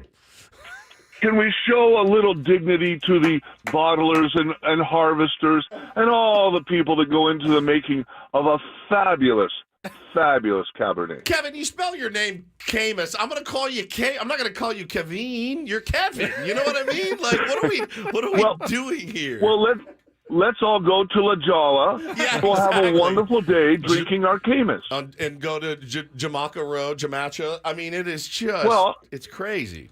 Crazy. All right, it's point taken. It was shocking. Really funny point. Ben, you said it. I'll take some of the blame because I don't think I've ever heard it pronounced correctly. Then Camus. Now I know. Like, I'm going to a fancy dinner tonight with my wife for our anniversary. I may order some Camus tonight. It's spelled Camus though. Caymus. I see that. I say Camus. Camus. Yeah. You had no idea. It was one of my favorite. That was one. I was like, "Oh God, what did we do? What did we do?" You just pulled that pronunciation out of your pretty good behavior. I knew.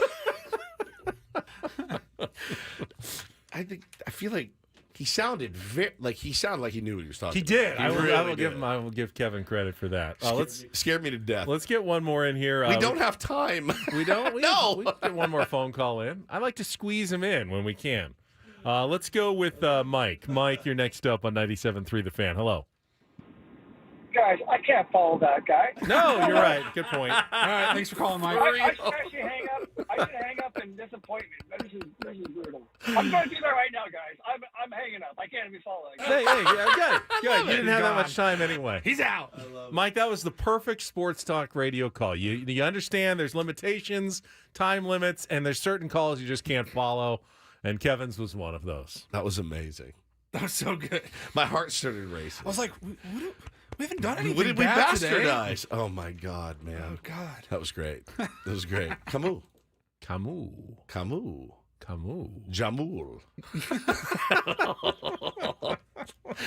All right, let's get serious. We've got Mr. Erik Greupner on. Yeah. Next. Mr. Greupner. Yeah, Mr. Greupner. Yeah, we don't want to get called suspended for covering the Padres by calling him Eric or Group Dog or anything other than Mr. CEO Erik Greupner, who's going to join us coming up next. And we'll see where he stands. I mean, obviously he's hoping that this is a miracle run. That's what that's what they're going for. I think deep inside all of us, we are hoping for a miracle run, but we also, you need to protect your heart, Padres fans, because it has been a very grindy season.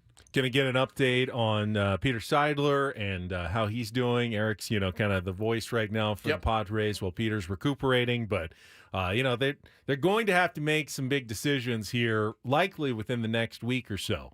You move quickly. Once the season does end, if you are making any changes, you can't really just wait 6 weeks and say, okay, we've finally come to a conclusion. You have to start acting, because if you're going to make changes, then you have to start looking at who's going to replace people if you're going to make those changes, or even if you're sticking with the people.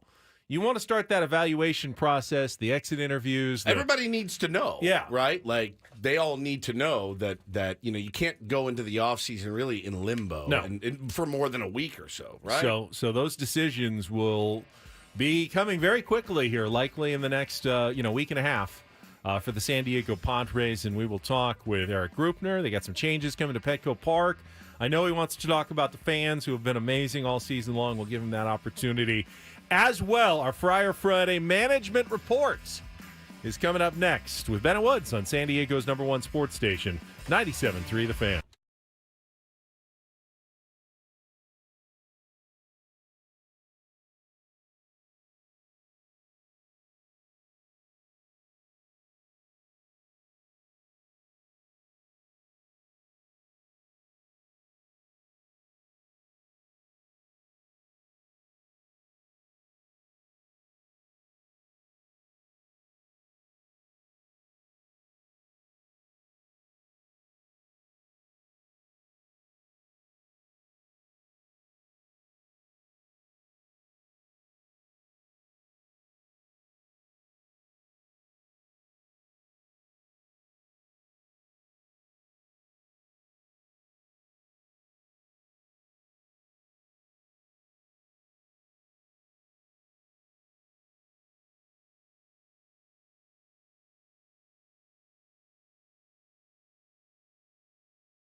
All right, we are halfway home on a Friday. Ben and Woods, 97.3 The Fan. Hi, I'm Woodsy. That's Paul Reindl. To my left is Benjamin Higgins. Let's get into it. Yeah, it's a management report, Friar Friday.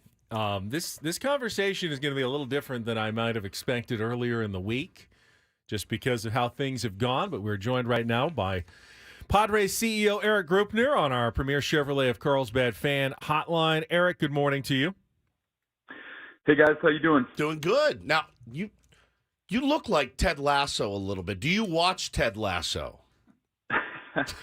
I had watched Ted Lasso. I've kind of lost interest a little bit, I think, with the current season. Yeah. Have not felt the return on time invested has been there for me with Ted Lasso this season. So we all remember, though, it's the hope that kills you. I mean, it's one of my favorite. It's one of my favorite lines, and nothing sums up really a sports fan in general, not just the Padres, Erik. It's not singular to the San Diego Padres, but it's really with any sports team that you love and follow. And I'm a Notre Dame fan. I got a big game tomorrow. It's the hope that's going to kill me. But I wanted to start with, what a weird year, number one, and then number two, what a weird ending to the year. To even feel like there's a pulse has got to be a little bit nuts for you and your crew as well.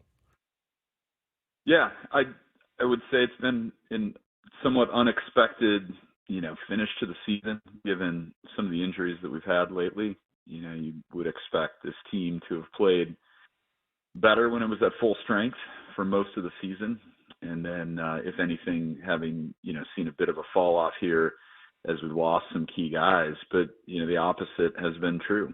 And, I think you got to start with the baseline that the season has been, a disappointment on many levels.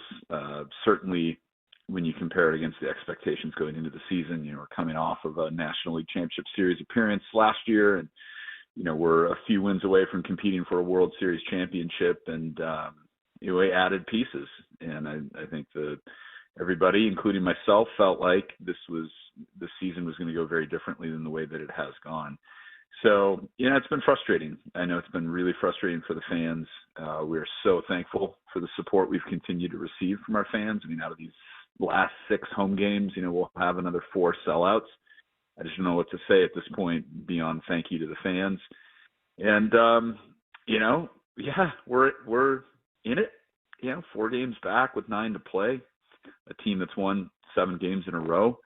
And, finally, I think for the first time this year, a team that's been playing consistent baseball over more than a 3-game span and really kind of playing like a team. And it's been fun to watch. Erik, I do want to address something here early because we've obviously passed on our best wishes to Peter and his recovery. And we've had so many Tier 1s who wanted us to tell you that they just want to say, pass along please to Peter how much they're thinking of him. And you just hope that he has a speedy recovery. And we're hearing that he is on that road. But it's also, kind of an issue that fans have been wondering about, like, what is going on in his absence in the organization with the end of the season and all the decisions and things that you got to do at the end of the year? How is that kind of being handled in terms of behind the scenes at the San Diego Padres right now? Yeah, well, I'd like to start. I appreciate that. I'd like to start by just acknowledging, what an incredible owner we have in Peter, both his investment into the Padres franchise and his commitment to winning a World Series championship for San Diego. And I think we're all, including myself, incredibly fortunate to have Peter as the owner of the Padres. Our thoughts and prayers are with him. It's been tough to not have him around. He's such a positive, as you guys know. You've spoken with him many times on this show. He's just a positive human being. He's somebody that not only sees the best in people, but also wants the best for people. He's got a huge heart. And I think it's been, at this point, well chronicled how much of his time and his money and his attention he's given to some of the San Diegans that are the least fortunate. And he's a really special person. And so we're pulling for him, and we can't wait to welcome him back to Petco Park. And to your question, in the interim, we certainly are continuing to run the franchise and communicating with Peter on, key decisions. And so really not missing a beat in that regard. I think as we go into the off season, I'm not going to prejudge the outcome of the season yet, although, if you'd asked me a week ago, it probably seemed like the writing was even more on the wall. But, it's still a long shot to make the postseason. But the focus right now is just winning each and every one of these final 9 games. And we're not looking past that right now. When we get to the end of the season, whenever that comes, we will begin a process that we begin every year, which this year will be as, if not more thorough than any process we've gone through in the past, of really critically analyzing the season, what went right, what went wrong, what needs to change for us to get back to the NLCS and beyond, to get to the World Series. That's our goal. What do we need to do from a roster perspective, from a front office perspective, to be better next year and to ultimately win a World Series championship? And so that commitment has not changed, even despite the outcome that we have had on the field for most of the season. And, Peter will absolutely be a part of that process, and we'll move forward, we'll get better, and we'll come back with a commitment and I believe an ability to win a World Series championship next season. Talking to Padres CEO Erik Greupner here on Ben and Woods this morning. And, of course, Erik, as always, thank you for your time and your candor. And I wanted to ask you, you thank the fans, and they have been remarkable. I mean, the filling the seats, listening to our show, watching the television broadcasts, and on and on and on. How tough was it for you guys? And I know, season ticket holders, they came out and they said, look, the team, there's no guarantees in sports. And I think reasonable people know that. There's no guarantee that a team's going to be good. But, in both articles, and we can get into those articles in a moment, that dropped in the last week or so, that we're talking about potentially lowering payroll while season ticket prices increase. What can you say to the fans about that? Yeah, I would say, number one, you're right. We're incredibly grateful, as I said earlier, for the fan support that we've received this year. With regard to where payroll goes relative to where it is this year, there's always changes year in, year out on payroll based on who you have under contract, where you have needs. And so our focus is going to continue to be on putting a team on the field that we believe can win a World Series championship. And that doesn't always equate to higher payroll or lower payroll. I mean, you would think counterintuitively, why would you lower payroll to do that? I think, there were some issues with the roster that we had out on the field this year. I think, a lot of people have talked about probably a lack of cohesion, maybe being a bit too top heavy, not enough depth, not enough role players, not, a lot of elk and, maybe not a lot of young, hungry guys that were contributing. So that's part of the critical assessment we go into this offseason. But, we're going to continue to put a team on the field at a payroll level that we feel confident gives us a really good opportunity to win a World Series championship next year and in the coming years. And that's really the baseline commitment that Peter has brought to the organization in the period of time that he really stepped into that control person chairman position, which is it's not going to be a fire sale. There's not going to be a year where we tear it all the way down. It's going to be year in and year out a commitment to putting a team on the field that can play winning and championship caliber baseball. And so that's what we're going to do next year. And if you look at the levels that we've been at for payroll in comparison to where the Padres have traditionally or historically ranked relative to the rest of the league in payroll, I mean, we've, for these last several years, been among the top teams in Major League Baseball. I think that over time, we probably settle in still towards the top of the league. But, year in and year out, I don't think in this market it would be fair to expect that we're going to have one of the top payrolls in baseball. And I think we've been trying to really push, see how much we can increase revenue in this market, how much we can increase fan support and build real meaningful, long-lasting fan support. And then from that base, figure out how aggressive we can be to continue to put resources into the team to try to win a World Series championship and over a period of time, multiple World Series championships. So we're in that process. That commitment remains. Nothing has changed. And I think next year the fans are going to see a really exciting, competitive team that's going to be better for us, having learned the lessons that we learned this season and made the adjustments we need to make. Well, and to be fair, we saw last year articles coming out saying, hey, the Padres have about $9 million to spend. It's something ridiculous. And Peter, when presented the opportunities to blow past that, absolutely did. So, I'm sure things will pop up, and you guys will have to answer those questions accordingly. But I do appreciate your candor on that topic. Eric, I'm curious about the season ticket renewals. I mean, I know even a team that wins the World Series, not everyone renews because some people move away. You get decisions to make, with your own family finances and stuff. But I heard you say to Don and Mudd earlier this week that you're still going to have the waiting list and everything for next season. How's that process going? And are there going to be season tickets available for anyone who wanted them for next year?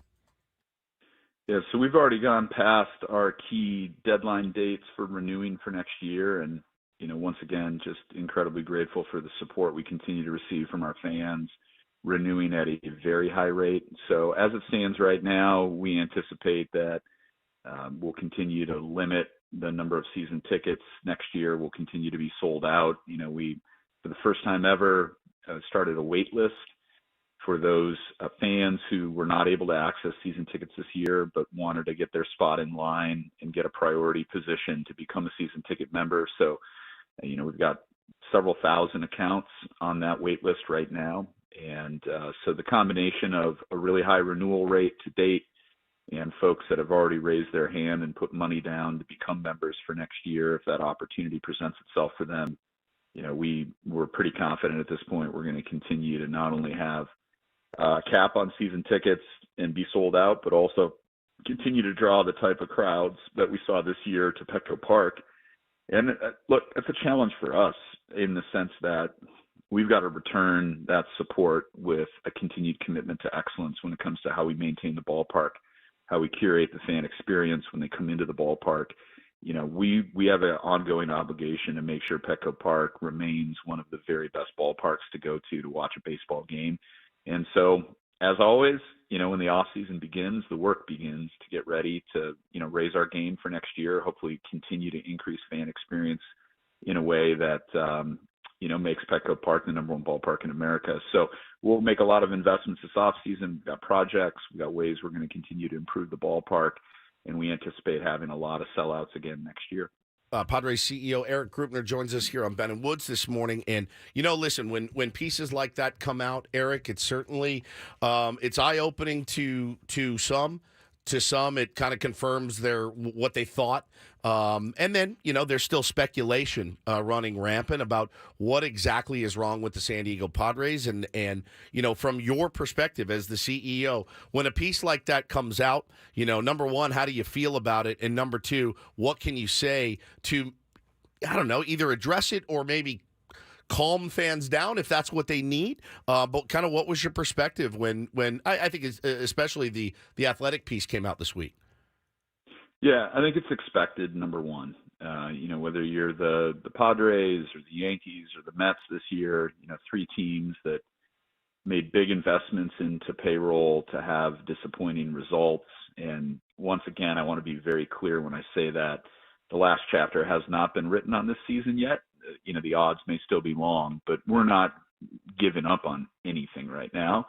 But we also understand realistically that the vast majority of the season has been a disappointment for fans and for us relative to the expectations for this team. So when that happens, and when it happens with the team that last year was a few wins away from the World Series and added pieces, as I said earlier, and made an unprecedented, investment into Major League payroll this year, of course, everybody's going to naturally ask the question they should be asking, which is, what went wrong? And there's a lot of different ways that you can probably answer that question. Several answers have been, proffered in these articles by, well-researched and intelligent journalists who have followed this team and paid careful attention to what they think is going well, and more importantly, what they think is not going well. They've talked to a lot of players. I think you also have to be careful when you read articles that attribute anonymous statements to people that aren't with the organization anymore. And I understand why that happens in these articles, but it's our job as an organization to do a more thorough analysis when the season is over, because we have all the information in front of us and we know it all. We should know it all. And we should be able to come up with the very best answers to those questions, whereas these articles, I think, have attempted to answer those questions, but they're all somewhat incomplete sketches and not based on full information that we have access to. So do I think the articles were unfair? Do I think they were wrong? No, I'm not saying that. But I think that clearly things didn't go according to plan this year. We own that. We've got to figure out what went right and, more importantly, what went wrong. We've got to make changes. We've got to get better. We've got to put a team on the field next year that looks a lot more like the team that was in the NLCS and better than the team based on the way it played this year. And we owe the fans that, and we got to handle our business. And when stuff gets aired, publicly in articles, I get it. That's the business we're in. It comes with the territory, and we got to own it. And we ultimately need to be the ones that get it figured out.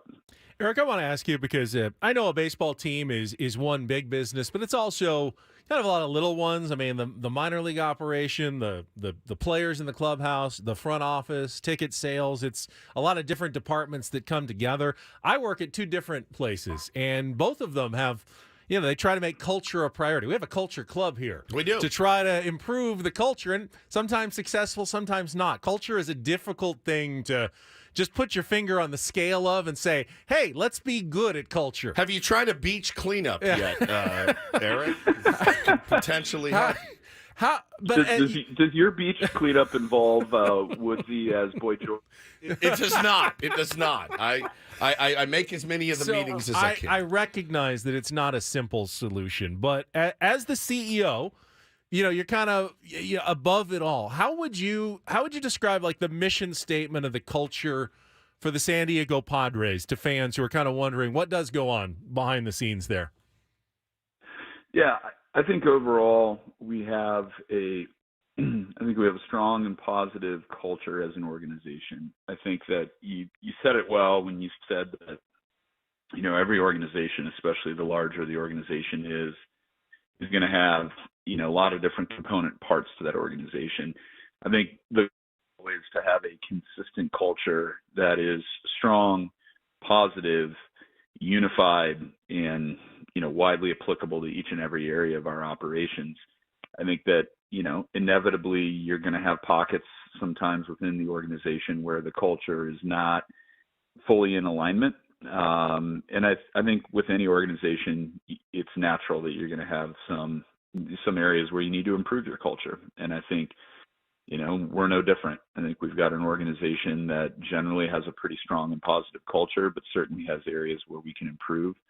And that's part of that process that we go into this off season, really taking stock of where we're at, doing a careful assessment of where we have areas that we can improve that ultimately translate into, wins on the field and a better culture for everybody who works for the Padres. And I think those two go hand in hand. And when we can create a better culture than what we have right now, and it's not to say our culture is horrible, but certainly there's areas where I'm sure we can get better. That's going to make us better as an organization. And it's going to be a better place for our people. Is that hard to do? Just last one for me. Is it hard when you see something like that? Because we said it when the article came out. I said, not a fun day for A.J. Preller at all, waking up to that piece in The Athletic. It's not. I would hate it if it happened to me, certainly. But for you, is it hard to reflect and say, we may have to get in a room and hammer this stuff out, or I may need to look in the mirror myself and make some changes? How hard is that to do, Eric, while also, like you said, maintaining a good ballpark experience, making sure everyone's season tickets are done and delivered and all of that? How hard and difficult is that challenge for you guys? Well, I think regardless of how difficult it is, if you want to be a winning and excellent organization, regardless of the business you're in, but in particular in major professional sports and Major League Baseball, where the competitive edge is so thin and elusive and separates, teams that over periods of time are successful versus teams that fall short, you got to embrace that. And you can't hide from it, and you can't ignore it. You got to be honest. You got to be brutally honest, and you got to have hard conversations.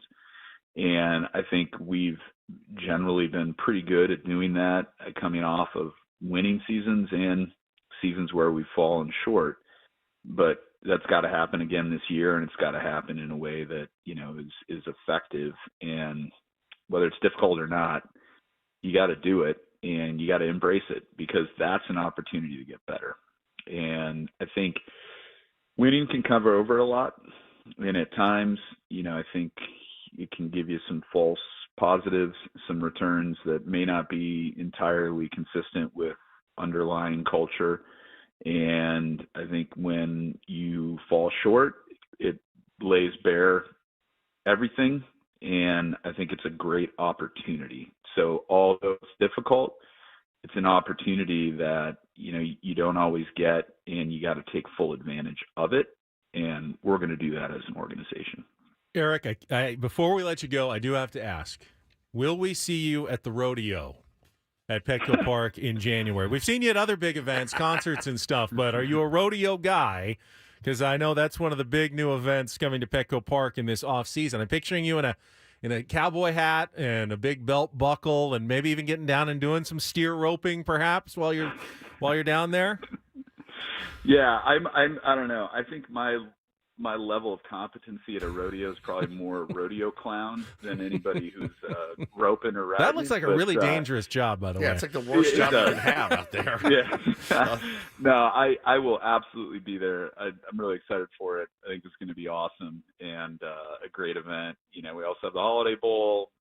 Who knows? We'll see how the Pac-12 shakes out in its final year before it's the two-pack. We might have Prime in Colorado rolling into town. It's a possibility for the Holiday Bowl, and got Zach Bryan coming for a sold-out show on December 30th. So we're going to have a really great off season, continuing to activate the ballpark. But first and foremost, our focus will always be what we're doing on the baseball field, and that's where we got a lot of work to do this off season. I was actually wondering, where are they going to keep the bulls? And then I realized they have 2 bullpens at Petco Park. Eric, I'm sorry, Eric. But, Jesus, always one. This is one too many. I got 20 hours a week of this, by the way. Oh, God. Eric, you're ruining our culture right now. Sorry. Thank you, Eric. Have a good week. Good luck these last 16-game winning streak to end the season. And then, boy, when you have to start sending out playoff tickets at the last second, I do not envy you. hey, that is a champagne problem. Right, Let's go get it. True. That's All true. right. Thanks, Eric. Thanks, Eric. Appreciate it. Erik Greupner giving a little extra time with us on the Premier Chevrolet of Carlsbad fan hotline. Save money the right way with Premier Chevrolet of Carlsbad. Visit them today in the Carlsbad Auto Mall. I hate Chevrolet you so much Who do for you that. think you are? God, you see the glint in his eye. I'm like, God, don't. I hate it. But do you think they will keep the bulls in the bullpen? That would be a perfect place to keep them in the rodeo. I have gives me such a headache. God. We will react. We will react to what you just heard. If you want to join us and get online, 833-288-0973. Some interesting comments about potential payroll levels. Commitment, though, to continue to be competitive. I've seen different interpretations of what Erik just said already on our Twitter feed, so we can discuss all of that coming up after a check of traffic here on 97.3 The Fan.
because we went long, but I do want to talk for a minute or two and just get your thoughts on what we heard from Erik Greupner, your quick takeaways from that 20-plus minute conversation with the Padres CEO.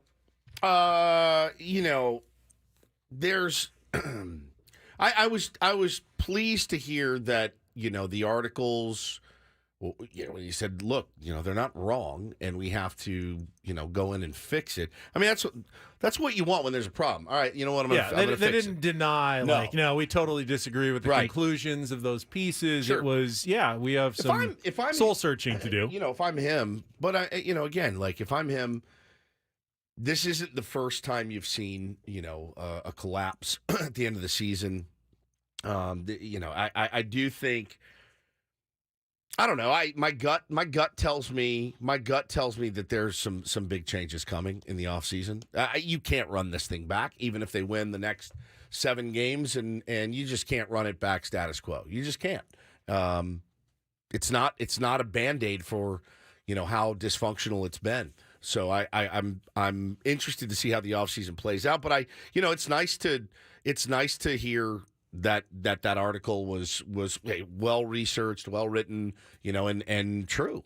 I've seen a lot of reaction already about your payroll question. Both of those pieces and everything we've heard indicates, at least a slightly smaller payroll next season, not as high as the $250 million plus it is this year, with some free agents to be that are going to be leaving, as you'd expect. It may go down some, but I was glad to hear that ultimately the commitment to winning is we're going to remain the same. Yeah, it's a dicey thing. You can win with a $200 million payroll. Sure. You can win with a $180 million payroll, as long as they're not going back to, being one of those bottom 10 payroll teams like we saw so often in the the early 2010s.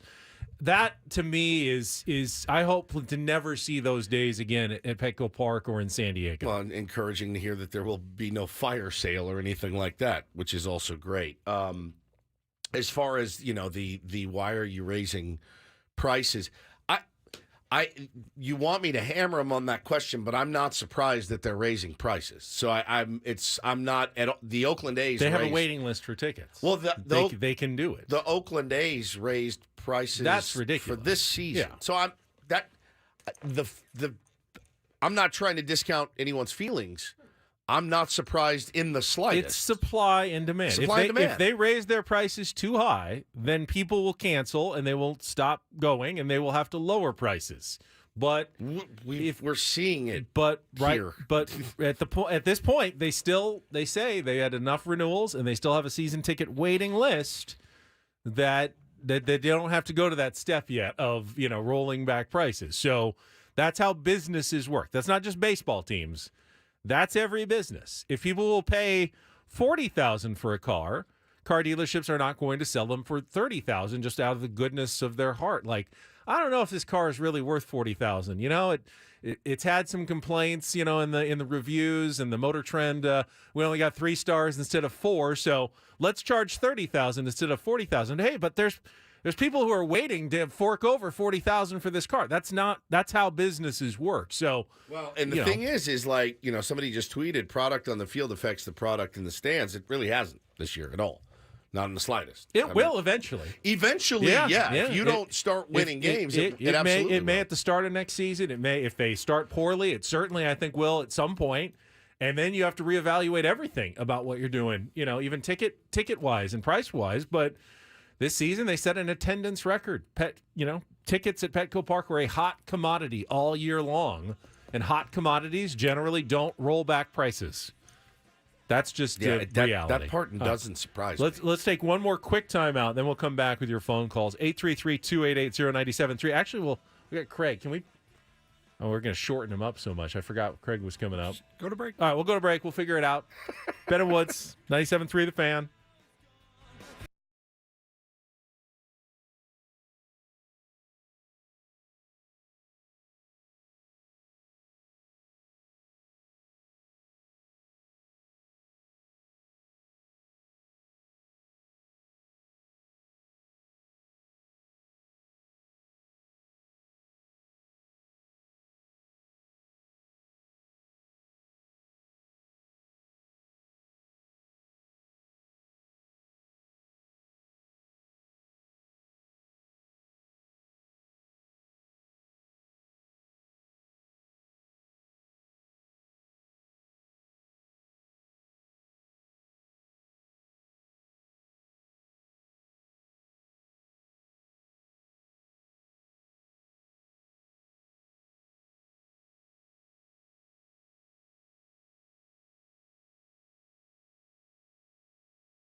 All right, we are back. It's 8:43. We got Craig Elsten standing by. I'm sure he's got some thoughts after we just interviewed Padres CEO Erik Greupner.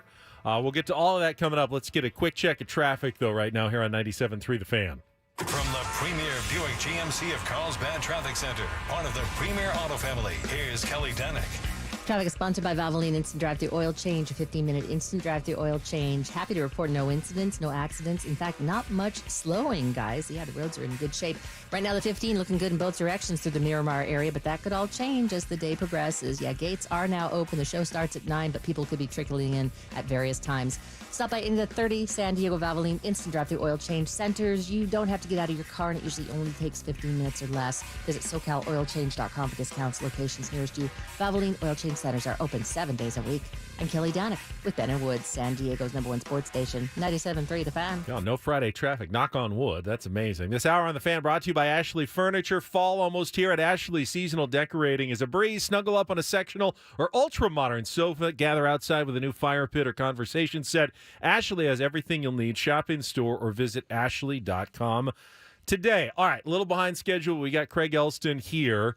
And Craig, more than, I don't even know if we'll get to a recommendation for Crossing Streams this week, but want to get your thoughts on everything Padres right now. What's been happening on the field this last week, unexpectedly, the winning streak, and then Erik Greupner just joining us and just kind of the overall sense that maybe changes are coming here in the Padres front office. We'll see in a week or so if that's true, but your thoughts as you join us on this Friday morning.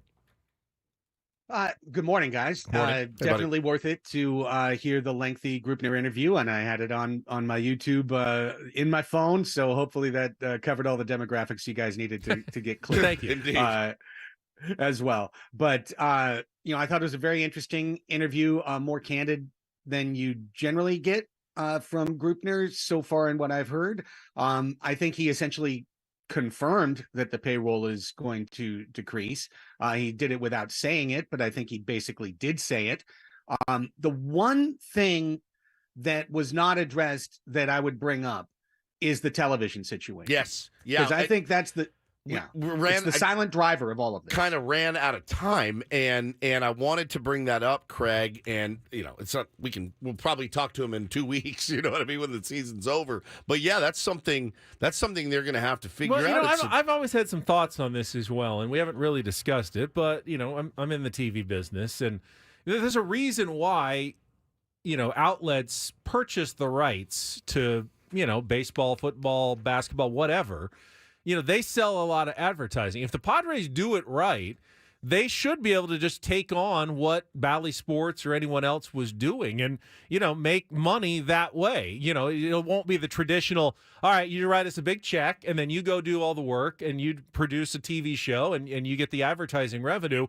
Padres, if they do it right, they should do well. I mean, if ratings are good, they sell ads, they have sponsors, and it shouldn't be that big of a difference. It's always been my personal philosophy. It's a little harder, but don't you think they should be able to do that, Craig? Well, here's the thing. You're seeing it from two sides of it, but you got to look at it from the Padres side of it. The Padres have never had to try and sell advertising on television broadcasts and be reliant on the ratings as to whether or not they were going to make money. They received a giant check from whichever group was willing to overpay them for their rights. And every media company overpays. It's always an emergent media company that's overpaying for the rights, hoping to recoup it in advertising, generally failing at that. And then the next group steps up to take their swing.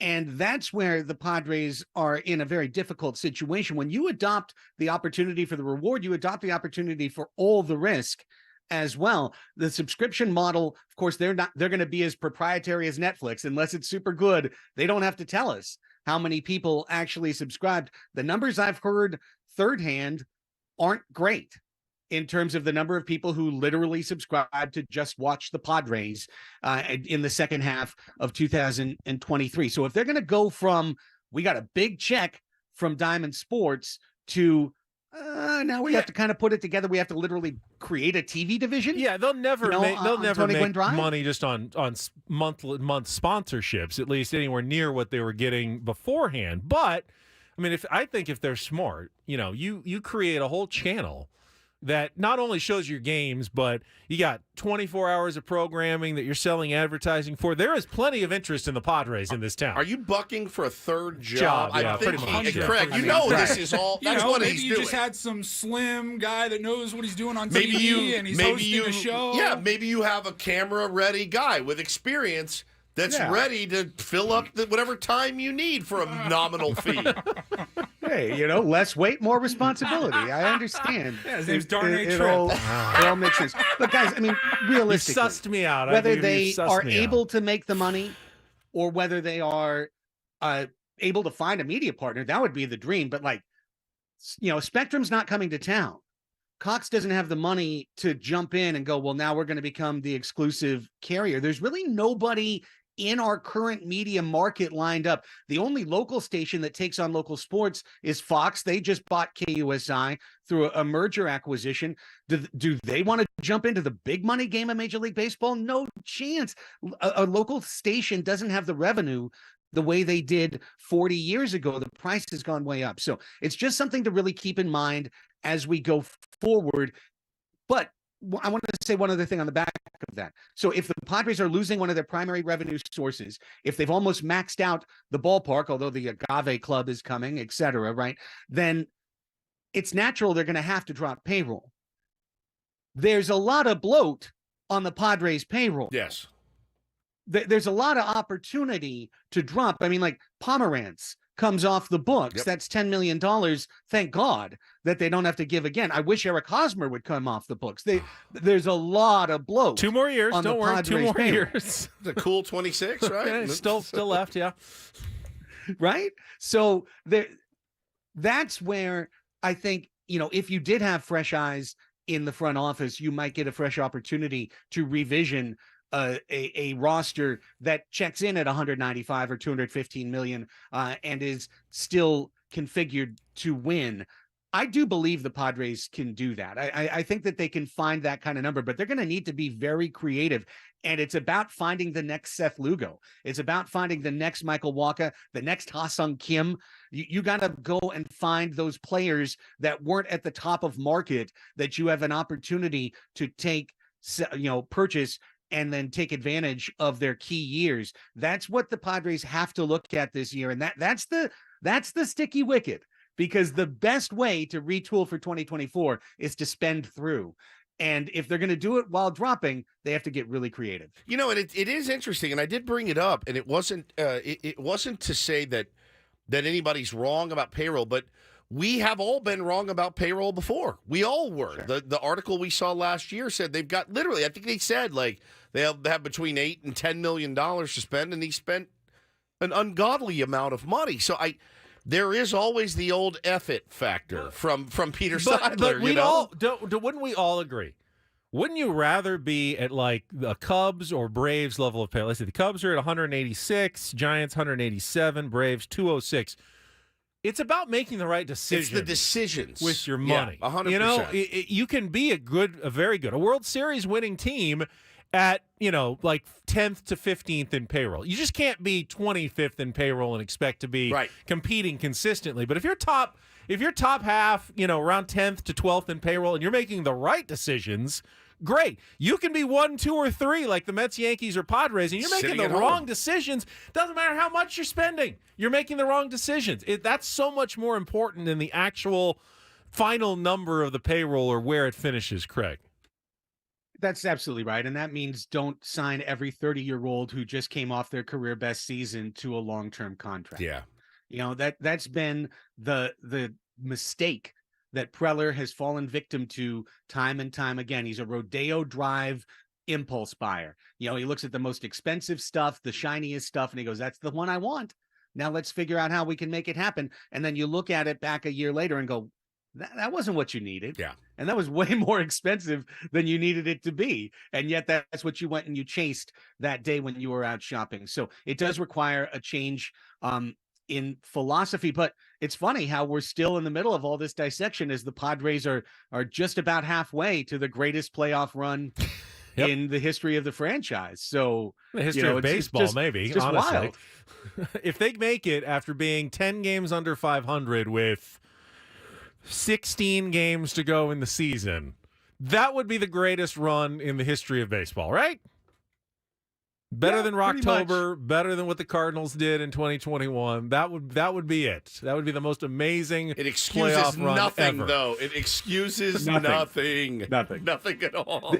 Yeah. And I draw on this from personal experience. Okay. This season has had all the hallmarks of an ace student who slept through every class until the last 2 weeks. Like until the last 2 weeks, every class, the one thing you could count on was seeing Elsten's head on the desk as soon as the lights went down and the slideshow went on, you know, and then 2 weeks to go.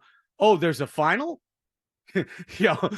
Oh, let's go ahead and start working on that maybe, and maybe really rush to put something together that's good enough to pass, but it's nowhere near the level of work that you could have possibly put together with effort, dedication, you know, and doing things right. The Padres didn't do things right this year. We know it. If they make it through this, that's wacky. But guys, my attitude right now is like a fine 80-20 Camus blend of 80 is I just screw you guys. We joked about this for 3 months that you would win a bunch of games at the end of the year. It was a joke. To fight back to 500. It was a joke. It was like as a bit, and now they're doing the bit. Like, don't do the bit. It was a bit. It was a so bit. I'm 80. Yeah. I'm 80% that, and I'm 20%. What did the Cubs do? I know. You're still peeping around the corner. I'm right there with you, bro. Right Wait a there second. with The Cardinals really suck. Yeah. And the Giants are falling apart. Yep. We The can do Giants this are a horrible. month ago. I mean, like, probably should be favored in every one of these 9 games the rest of the season. just win this game and then win the next game. I mean, the Waldron Cauldron is pitching. You know, we got to get through the Cauldron Martinez Avila gauntlet of not great. And then you understand that if we ever did make the playoffs, like these guys would have to pitch in the playoffs. Oh, yeah. And Rosario's your third We're baseman. pulling Joe Musgrove out of his Saquon pancake vacation to come back for the playoffs. Thank you for bringing that up. Thank you. Before you brought that up, I was listening to it. No. Lock Joe Musgrove. I think he's throwing today, guys. Not a hyperbaric chamber. He's not allowed to ramp up again. Think how crazy that would sound. Lock him in the Padres suite at Saquon, Craig I'm says. not kidding. I think he's That's it. he's Lock him throwing in. today. Lazy River. That's it. Yep. He's throwing. He's throwing All today. right, Craig, we'll get a recommendation from you next week. Writer strike could be ending, which will be new shows hopefully at some point, but we still need all the old recommendations. Thank you so much, Craig. Have Thanks, a great brother. weekend. Appreciate you. Craig Elsten on our Premier Chevrolet of Carlsbad fan hotline. Save money the right way with Premier Chevrolet of Carlsbad. Visit them today in the Carlsbad Auto Mall. Chevrolet find new roads. Got a Reindl Report with in-studio guests coming up next. Oh, boy.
Final hour of Ben and Woods going until 10 o'clock, and then we're off for the weekend. Yeah, it's back on Monday. Yep, that's how usually we. But not like you're not like you had a long weekend because you were off on Friday. We all took the show off. Oh, that's right. And is mansplaining weeks. This is just a normal Saturday, weekend. Sunday, and then we'll be back Monday morning. Yeah, got the good Lord willing, we will be. 6 a.m. Ladies and gentlemen, the weekend. And then there's the weekdays, which are the 5 days in between the weekend.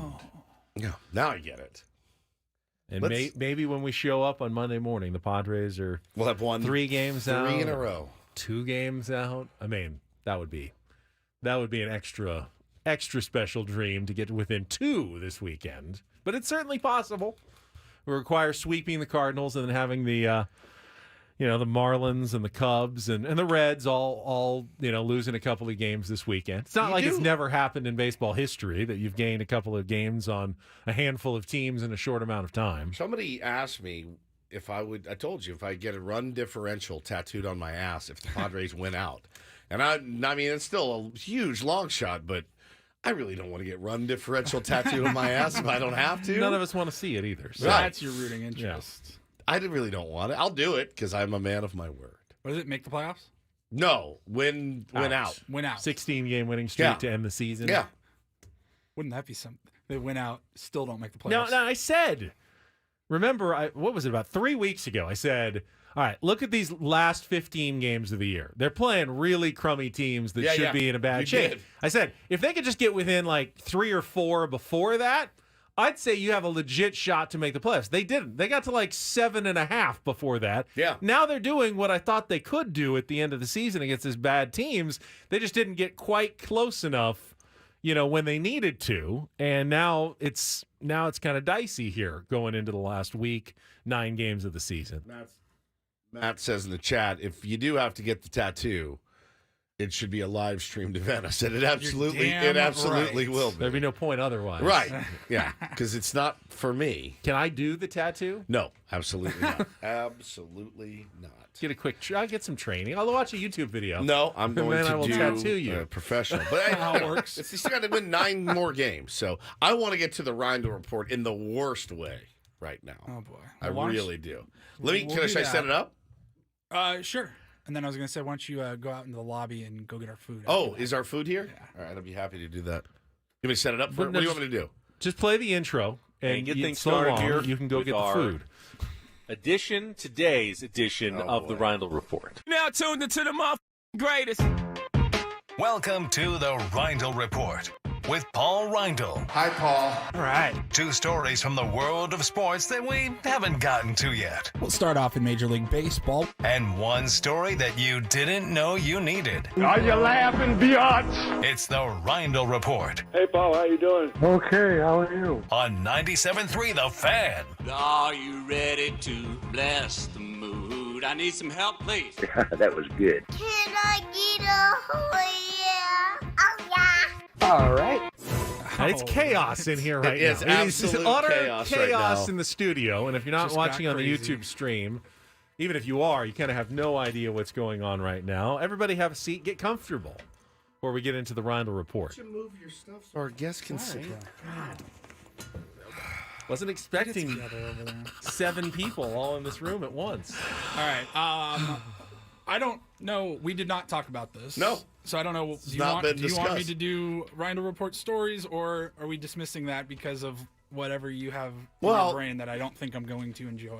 So Paul's mom, Julie, is here today. Welcome to the Hi, studio. Mom. Julie has less than 0 desire to speak on the radio. She does not want to do it. I understand it. My mom never comes on. My dad loves to be on. Julie, you have no idea the kind of peer pressure that Woods can exert. She does. She listens every day. He can convince. Just at least say He hi. can Talking to that convince people microphone of right there. anything. Just say hi. Hi. Oh, there she Thank is. you. Okay. So she's there. I already won. I just won, by the way. So I wanted to, Paul had told me a story. And it's confession time here on Ben and Woods in the Reindl Report. I don't know if you remember this. Do you want me to tell the story? I kind of want to tell it. Okay. It's so uncomfortable because it's your mom and she's here. It's different if she's on the phone. But years ago, when Paul was a in his young. It's probably 15. 15, and he was. You start to get in touch with you. Not one of these stories, is it? And you start to really go. Things are different. I feel different, right?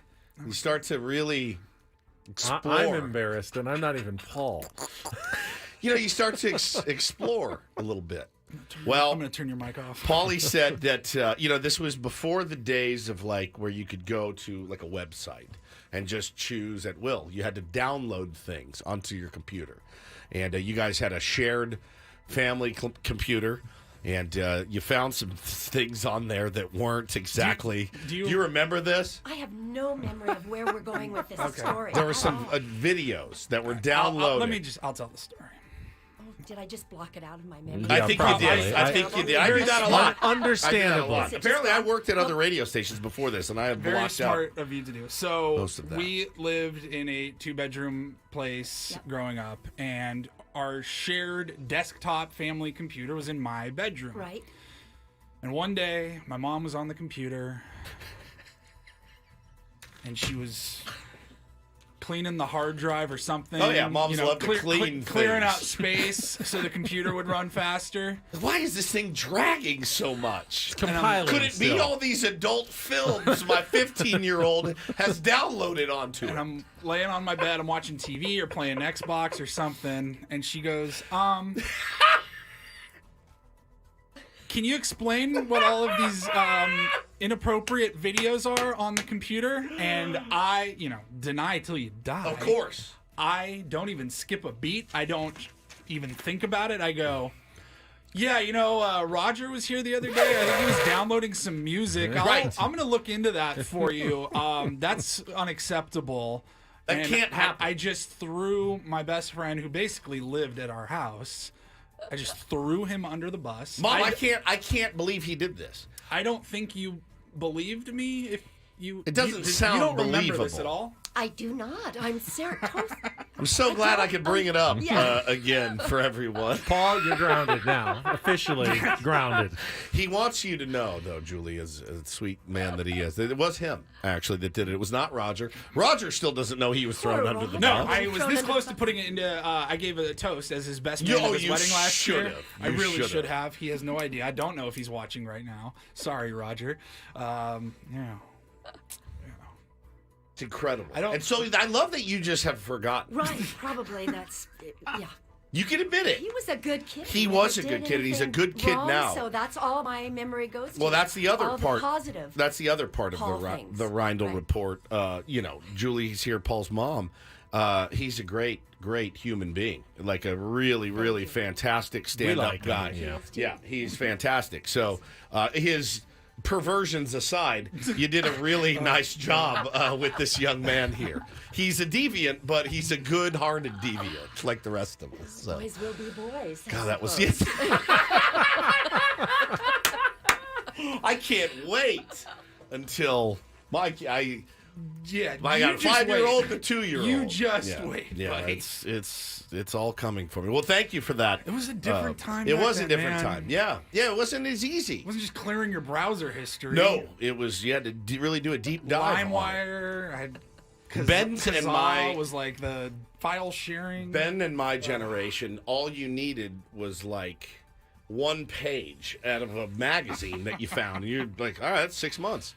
And that's what you did. You tuck it in a book or you shove it under your mattress, and Mom would always find it. I was cleaning your room. Why would you clean my box spring? There's no reason for you to be dusting my box spring. Stay away from the cracks in my bed, please. I'm begging you, Mom. But thank you for that, Julie and Paul. It must feel good to get that off your chest finally after all these years. I don't know how that came up, Mom. In the last few years, I told Megan that story, and she still hasn't stopped laughing. She's like, that's so you. I can picture you just, oh yeah, that was Roger's fault. Freaking Roger, man. Unbelievable. He would have worn it for you, too, I'm sure. That's a good guy. You have no idea what Roger threw you under the bus on. That's exactly right. So that's fine. That's a really good point. That's a really good point. That's how it works. But that's great. Do you want to do a Reindl Report story or two? We'll go quickly here. We'll do All right. one sports story, one weird story. Okay. So, big news. Big news, but news in baseball. Sean Doolittle officially retired today. I thought he was already retired. I guess it's official. He put out a social media post this morning saying that after 11 incredible seasons playing the sport I love, it is time to move on. Says the 2019 World Series title will always be the highlight of my career because we were able to share it with you, Doolittle wrote to the Nationals fans. I don't have the words to tell you how grateful I am for your support during my time here in D.C. Thank the Athletics as well. He recognized the Mariners and the Reds as well, but he's a National through and through, and always loved watching him pitch. And best of luck on the next chapter. Best of luck. Sean Doolittle, Hall of Fame? No. No. No. We can answer that one quickly. You know how hard it is for a relief pitcher to get into the Hall No, of he had Fame? 112 saves. It's not going to do it. Good career. Good career. Good career. And then finally, got a story here that I've been trying to sort out. We might have even talked about it a couple of years ago. It's one of those cases where a trial, people are getting sued, and it takes like years to come to a head. And it finally ended this week.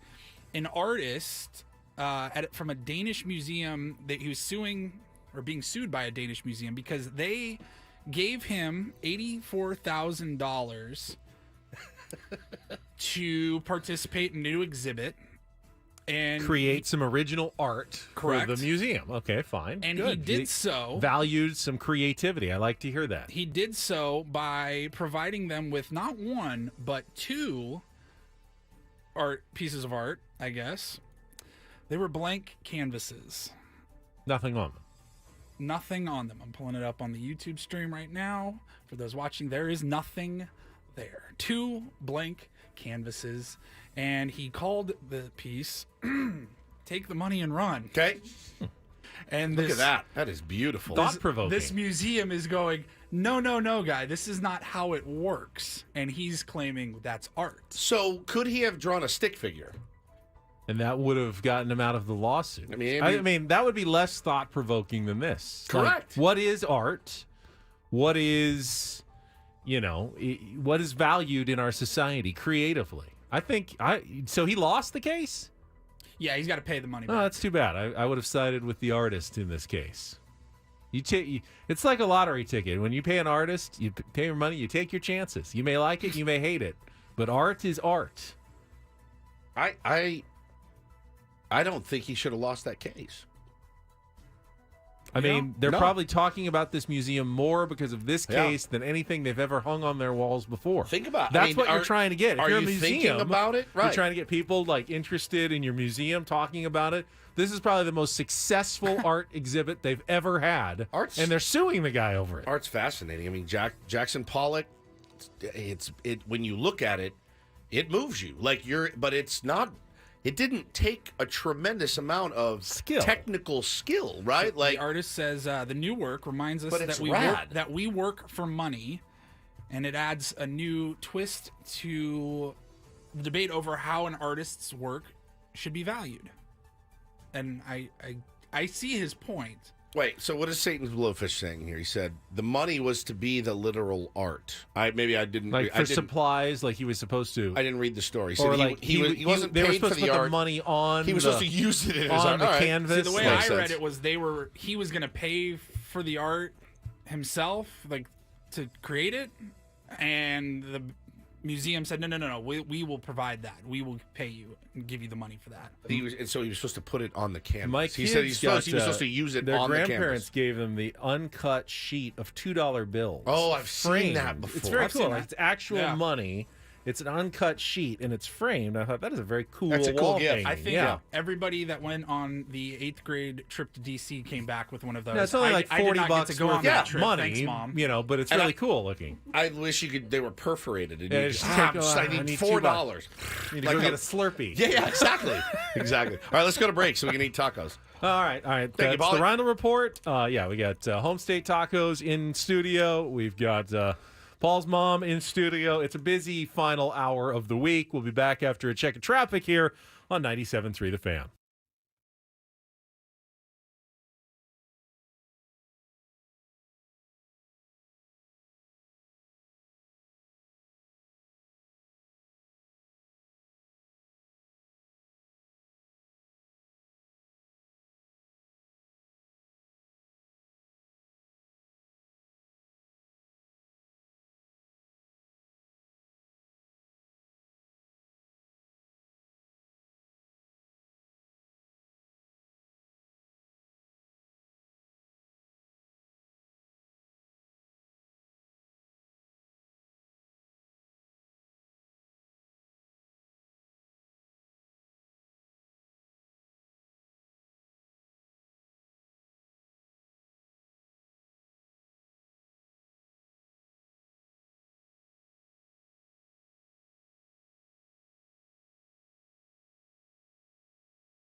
Tune in to Kickoff with Boomer and Valente. Each week, Boomer Esiason, Mike Valente will preview the entire slate of NFL games. Analysis from Boomer, picks from Mike, the biggest stories in the league, packed into 1 hour, Saturday morning, 6 a.m.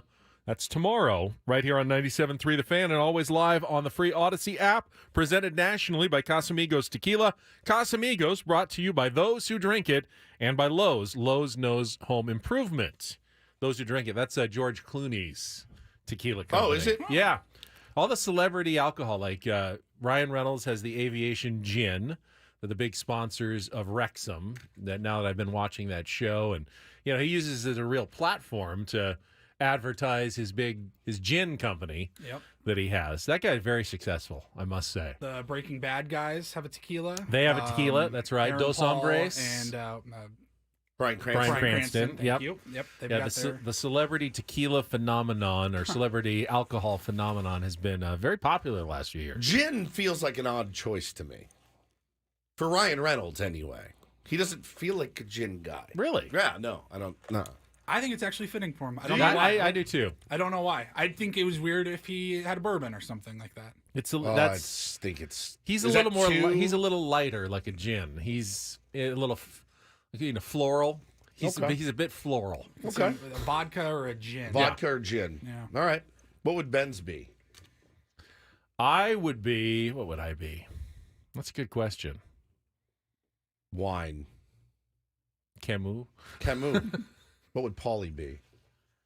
I'm a bourbon guy. Hypnotic. I like bourbon, but I don't think I could sell a bourbon brand. I don't have that kind of no. That No. Neither do I. I don't think I could sell. Oh yeah. Rugged bourbonness to me. I don't. None of Scotch? us could. Could I do Scotch? Maybe Scotch. Throw in my best Scottish accent and sell some Scotch. Please don't. Whiskey. Go ahead, give it a shot. Yeah, try it. Actually, why don't you try? How can you do a Scottish accent? Different than Irish? It's way different. If it's not wind, it's not rain, and it's not golf. I gotta go. I have to leave forever. It's better than I thought it would be. Where's that from? Oh my god. It's just an old saying. Oh, it is? Yeah. There's not basically just that it's always windy and rainy in Scotland, so you got to be able to play through it. Say it again. If it's not wind, it's not rain, and it's not golf. The first one I thought was better. It was more. Sorry, I don't know. It was great. I'm not consistent in my accent. It's not wind, it's not rain, and it's not golf. It's fantastic. It's fantastic, Ben. Little groundskeeper Willie from The Simpsons kind of in there, I think, as That's well. Fine. No, that was great. That just happened. Yeah. They're calling for the topic wheel in the group chat. That is such a great idea. Thank you for the fantastic programming suggestion. Paulie, we may need to do 2 segments of Topic Wheel to get us to the end of the show, but let's spin it once before the bottom of the hour. Oh, it's broken. Oh, no. Did it break? You broke the Topic Wheel. Oh, there it goes. Okay. Just oil those gears a little bit. Get it going. All right, here we go. The difference in answers that we're about to get, at least from you two. Who is the one band or musician who you would love to party with? Kenny Loggins. I think we'd have a good time together. I think we'd really enjoy a nice evening. Ben and Michael McDonald just throwing them back. Yeah. No musician parties anymore. I was just thinking about this. Of all time. Oh, of all time? Yeah, not right now. Not today. Like, fictional, hypothetical. Of all time. Could you hang with Motley Crue? Yeah. Tommy Lee. No. Oh, yeah. Yeah? You think you could do that? For an evening, Yeah, one. right. I mean, not on a One tour night. or anything, but I could do a night. Absolutely. I would absolutely, it would be something like that. Something fun, It wouldn't be like Cobain, like, let's go sit in our shed, But it was like, let's smoke a cigarette. Yeah, let's go rage. It would be like Motley Crue or something. Paulie? I can't think of like a specific band or artist. I'm in the same camp as Woods though. Like let's rage. Let's party. Let's go crazy. Yeah. Let's go. Have I some think fun. you've done this, so I think I'd like to hang out with Sheryl Crow. I haven't hung out with her, but I did sing a song with her. You sort of hung out with her. Yeah, kind of. Sure. Is she cool? She seems like she's cool. The nicest human being alive. I know. Truly, the nicest human being I've ever met. That I would love that. Just a nice evening with a nice person like that. That's what I'd be. Yeah. More going for than the raging party scene from that. What was the Dirt? That Yes, show, the Motley Crue show. Motley Crue. Motley Crue. It's not wind, it's not rain, and it's not gold. That's my Motley Crue cover band. Motley Crue. It's just you doing a crow sound over all their songs. Kickstart My Heart, Home Sweet Home. Jocelyn had a good one in the chat. Jack Black. Jack Tenacious Black would D. be a lot of fun. That would He's be fun. he's a little bit much. The energy after a while, you'd be like, I get it. You're hysterical. Just take it down a notch. Kind of like watching Kirk Herbstreit call that game last night. When you're watching, you're like, Kirk, you can let it breathe. Give it a minute. That dude is like, and then the defensive lineman, he shifts over, and then he's going to pancake block this guy. And what you want to do with the technique, you want to have your feet back. I'm like, let it play. I'm watching the game. You don't have to tell me what you're doing. And they did say, like, you know, sometimes pro is obviously different than college, but he also said, like, it's just I don't know. Like, I don't want to be offensive, so I won't. How much?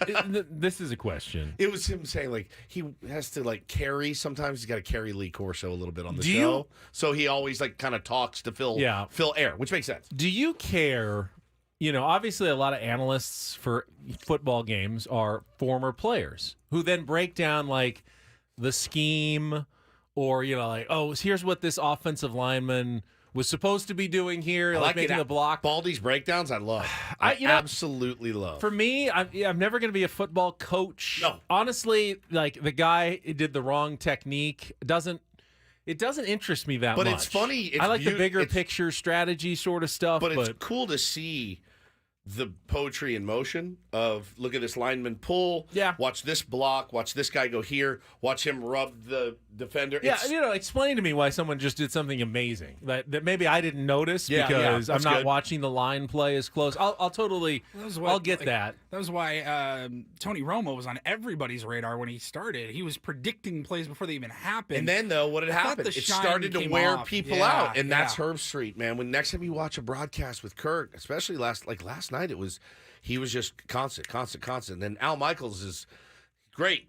Pro, he's going to let it breathe a little bit. Let the thing, and he's just explaining. So I don't know how we got on that tangent, but we did.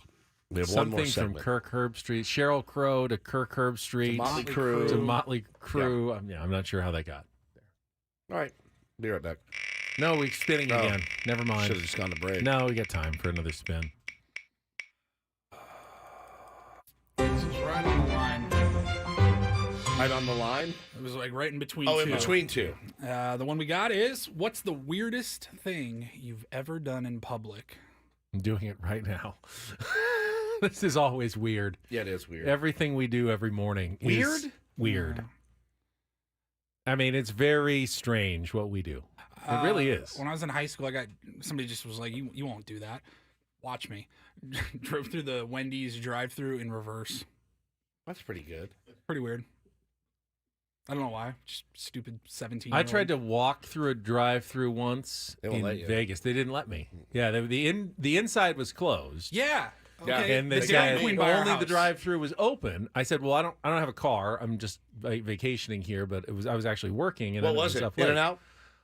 No, it was not even an In-N-Out. But Long John Silver's. I think it was just like Hardee's. I think it was McDonald's. Carl's Jr. Yeah, it was just a Mickey D's, and they said, "No, we're closed, but the drive-thru is open." And I said, "Okay, I'll try to walk through the drive-thru." You can't. Do you want me to go rent a car and then I will come back to get the Dairy Queen by our meal. house was the same thing. They'd close at like 9 p.m., but the drive-thru would stay open till midnight, and we'd go and want something late. And I'm like, we're on bikes, we have scooters, like we just don't have a car, dude. We can't drive. Yeah, yet. I can't drive. What are we going to do? We're trying to give you money. Let's go.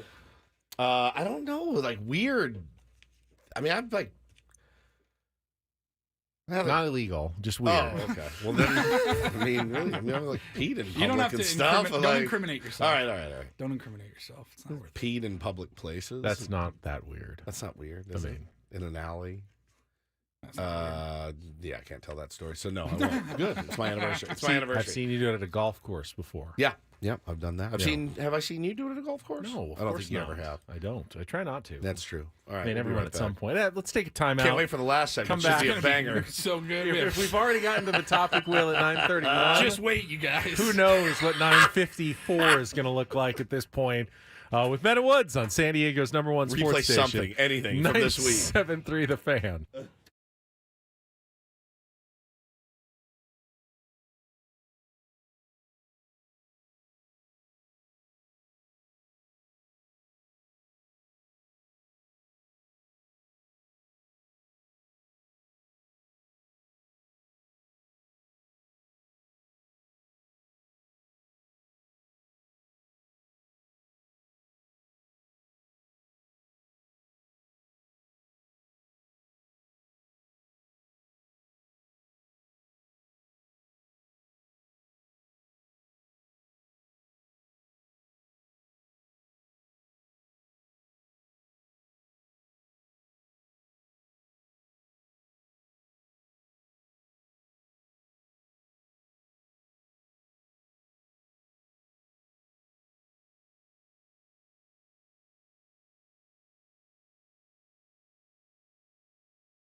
I think Ben just got fed up and left. He is gone. That's it for him. Hopefully he went to go work on that Scottish accent of his. Let's see where he is. Is he out there? Do you guys I see him? haven't seen him. There he is. Oh, where'd he go? Where's he coming from? He gives. In the bathroom? You pee-pee? Oh, he did. That was a long time. What were you doing in there? I wasn't really looking forward to coming back, honestly. So what were you going to do? Hide in the bathroom? As long as possible, yes. No, it wasn't that. Just I had a phone call first, and then I realized I have to go before I come back because I'm not going to make it through this last segment unless I do. In more ways than one. Yeah. Yeah, and then I thought, you know what? They can get by without me for a minute or two. I was just concerned because... Spoiler alert, we couldn't. Well, we could, but I just didn't know. I didn't... Did you tell everybody about Ashley Furniture? That could have spent a couple of seconds of your not. time. This hour not. on The Fan brought to you by Ashley Furniture. Fall is almost here, and at Ashley, seasonal decorating is a breeze. Snuggle up on a sectional or ultra-modern sofa. Gather outside with a new fire pit or conversation set. Ashley has everything you'll need. Shop in store or visit ashley.com today. I read that like 17 times this week. You did. There we go. Shout out Ashley Furniture. We don't like doing this, but we're going to do it. We got to give away Power Trip tickets. We have not done that my yet goodness, today. yes. We got distracted. I apologize. We said 9:20. It is 9:40. I totally apologize. So let's do that. We've been giving away all week one of our more coveted prizes. It's the big Power Trip Festival coming next month in Indio. 3-day passes. The show features Guns N' Roses, Iron Maiden, AC/DC, Judas Priest, Metallica, and Tool. You can get your tickets now at powertrip.live. Or win them. Let's be the fourth caller right now at 833-288-0973. 833-288-0973. One more 3-day set of passes to Power Trip from 97.3 The Fan. Call in now, and good luck. We'll let Paulie do that while we check traffic here on 97.3 The Fan. From the premier Buick GMC of Carlsbad Traffic Center, part of the Premier Auto Family, here's Kelly Denick. Traffic is sponsored by SDG&E. Guys, we've got some droplets hitting parts of the county. Might find some slick roadways here and there, so take that into consideration. We saw this crash on westbound King Freeway just past Massachusetts. It's over the right shoulder. And traveling on the northbound 805 right before the 54, two-car collision over to the right shoulder. That motorcycle accident has cleared in the North County westbound 78 near San Marcos Boulevard. Miramar Air Show going on, guys. The 15, though, is looking okay in both directions. That could change as the day progresses, though, so do keep that in mind. And please, no stopping along the 15, pulling over to the right shoulder to try and watch the air show there. You could be ticketed for that. In peak wildfire season, as a last resort, SDG&E may need to shut off power in specific areas for public safety. Learn more about public safety power shutoffs at sdge.com/PSPS.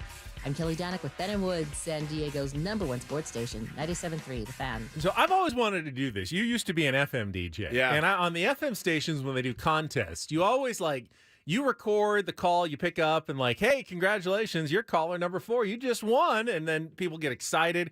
We don't do things that way on Sports Talk Radio. We always Paulie does it during the break and we get all their information. But I've always wanted to do it live on the air. Have you never done it live on the air? So we've gone through the first 3 callers. Let's take the next caller as our 4th caller is going to be our winner. So, Paulie, bring up our 4th caller. Okay, caller, who is this? You're on the air. You're caller number 4. Congratulations. You've won the Power Trip Festival passes. Who's this? Well, that went great. I see why. Maybe this is why we don't do it. That's why they record them. All right. Well, I guess we'll go to caller number 5 now. All right. Who's this? You are our winner for the Power Trip Festival concert tickets. Who's this? Hello? Hello. Hi. Yes, Hi. that's you. You're on the air with Ben & Woods on 97.3 The Fan. What's your name? This is Rochelle. Hi, Rochelle. You are our winner today. Congratulations. You are going to go to Power Trip. How do you feel? Wow. I didn't think I was going to. I'm at work, so I'm tripping out, and I can hear the echo of your YouTube stream in my ear, so I'm just shaking. You did it. You're the a one. big winner. Paulie, what kind of songs might Rochelle hear out at Power Trip from these bands? Let's see. Stink Fist. There's one you may hear from That was Tool, right? That's Yeah. Tool. You Yeah. might hear Thank that you. one. You What could- else? You might hear. Ram It Down. I believe that's Judas Priest. Okay.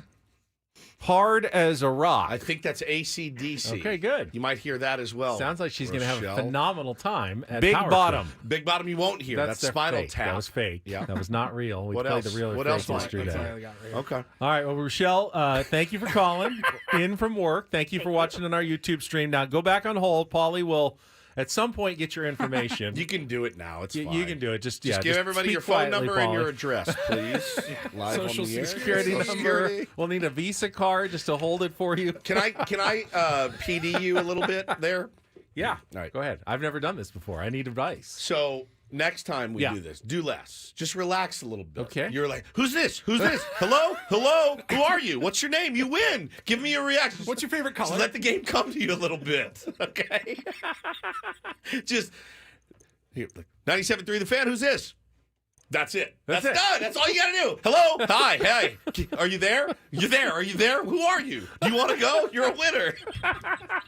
So I know you're excited. It's been a long 20-year career. But yeah, 97.3 The Fan. Who's this? Right, well, Rochelle, congratulations. You're the big winner of the iPad from space. I did that. Hey, Woodsy, you got 15 names you have to call during your show today. It was just the worst. But Rochelle, congratulations. You are the big winner. That's always been your advice to me is back off a little bit. Like don't Herb Street it. Do a little bit less. Do less. And it's always counter to my instincts. Sure. Which has always been do more and plow forward. And I've slowly gotten You better. have gotten immensely better. You're absolutely right. I did too much there. Yeah. And I'd never done it before, so that was totally right. I can take that. Too slow. Do less. Pop up. Pop up. You're doing too much. Do less. Pop down. Pop up now. Stop. Get down. Get down there. Remember, don't do anything. Nothing. Pop up. Well, you got to do more than that because you're just laying. It looks like you're boogie boarding. Just do it. Feel it. Pop up. Yeah, that wasn't quite it, but we're gonna figure it out there. Let's go surfing. Come on. Yeah, come on. That's so good. Oh man, that was fantastic. Well, we'll try it again next week, maybe. Okay. We'll see. Yeah, improvement. Improvement. I'm always. I embrace you like constructive criticism. I do. Yeah, you do. Some people are resistive, but I will embrace it. Yeah, I agree. I agree with that. I think it is important. Somebody this week in the chat, Ben, and this is an interesting way to think about it. They said, so they were talking about our coverage of the team this year. And they said, this is wrong and that's wrong. And Woodsy always gets so defensive. And I didn't defend myself then. I drove home and I thought about it. And I was driving home and I go, do you get defensive? And I said, I think the answer is yes. Then I said, well, but then, you know what I thought? I thought about this a lot last 48 hours. Yeah, I do. You know why? Because it's what I'm passionate about. And I love it. And it's my life's work. And I put a lot of thought and effort into it. This segment notwithstanding, yes, I think you should be defensive about what you do and what you love, right? Isn't that fair? Yeah, I mean, about radio, your passion, yeah. But you also recognize that you're never going to please everybody. No, 100%. It bothers me way less. And it's certainly within people's rights if they want to express an opinion that they didn't like a certain segment or didn't like the style or just don't in generally like your style. They could keep it to themselves. They really could, but they have the right. They want entertainment and they want it to be as good as possible. So, they're thinking they're giving you constructive criticism that you might follow. You can disagree with that. You don't have to be defensive about it. Counterpoint. I also have the right to respond. I think you wear too much and I don't wear enough. Maybe is that's that fair? Yeah, and that's probably true. That's probably the balance. But I thought a lot about what it means to be defensive about it. And I went, yeah, you're right. I am, because I think about this 20-ish hours a day, right? And it's what I love to do. And I think I will always be defensive about it, in defense of it, certainly. But yeah, I just popped in my head. I'd forgotten to. I thought about it. Like instead of flying off the handle or something, I go, I'm going to take this in and process it a little bit and think about it for a minute. But I think you should be. I think you should be defensive of things that you love and care about. Yeah, So- I posted the picture, my before and after pictures of my weight loss. Yeah. And I got so many really nice comments. And then someone tweeted me last night and said, "Why are you turning into a CNBC host?" And I had to laugh, actually. And maybe I shouldn't have worn that one. Maybe I should have pushed back. Like, hey, I worked really hard at losing this weight, and you're just now making fun of my new look. But I didn't. I laughed. I thought it was actually funny. Yeah, there's sometimes you hear things, you go, you know what, you're right. You got me. What can I say? What can I say about it? But, yeah, interesting. So she's all squared away, Paulie?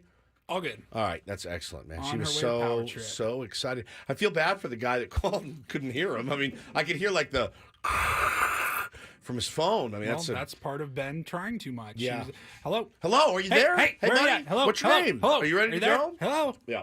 Did we address the Taylor Swift dating Ha-Sung Kim rumors that were floating around? There's no rumor. No. There was. No, there wasn't. Well, no, not a real rumor, but after the Travis Kelce rumor came out, which is actually true. In fact, he said he invited her to the Chiefs game this weekend. I don't know if Hasn't she's this coming. bit been going on for months? But them as a No, just Taylor Swift's dating insert, your So and favorite so. athlete. But someone from the Padres fan base, what's his name?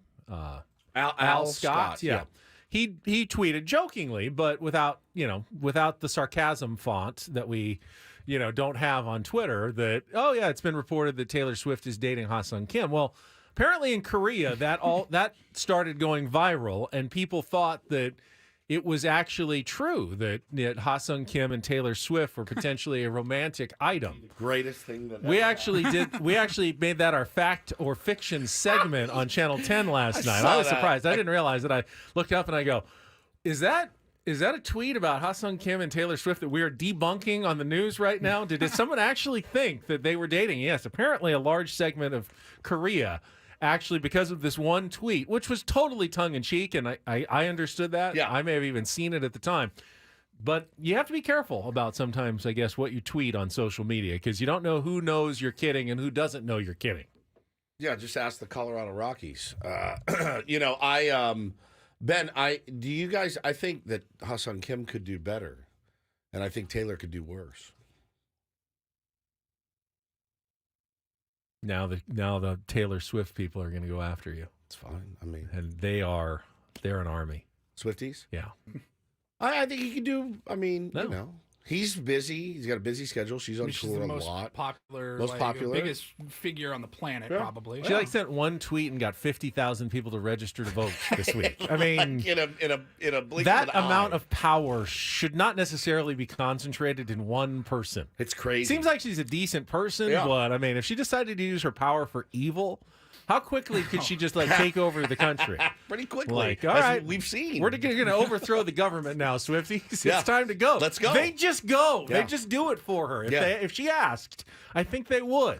I mean, that's a lot of power for one person. You're absolutely right, but our it's not true. You guys did debunk it because she's in fact dating allegedly Travis Kelce. They're hanging out or they're texting Quietly or whatever. hanging How do you out. date I've Taylor even seen Swift? You That's don't. been they're making way too big a deal about even that. I think that's not a.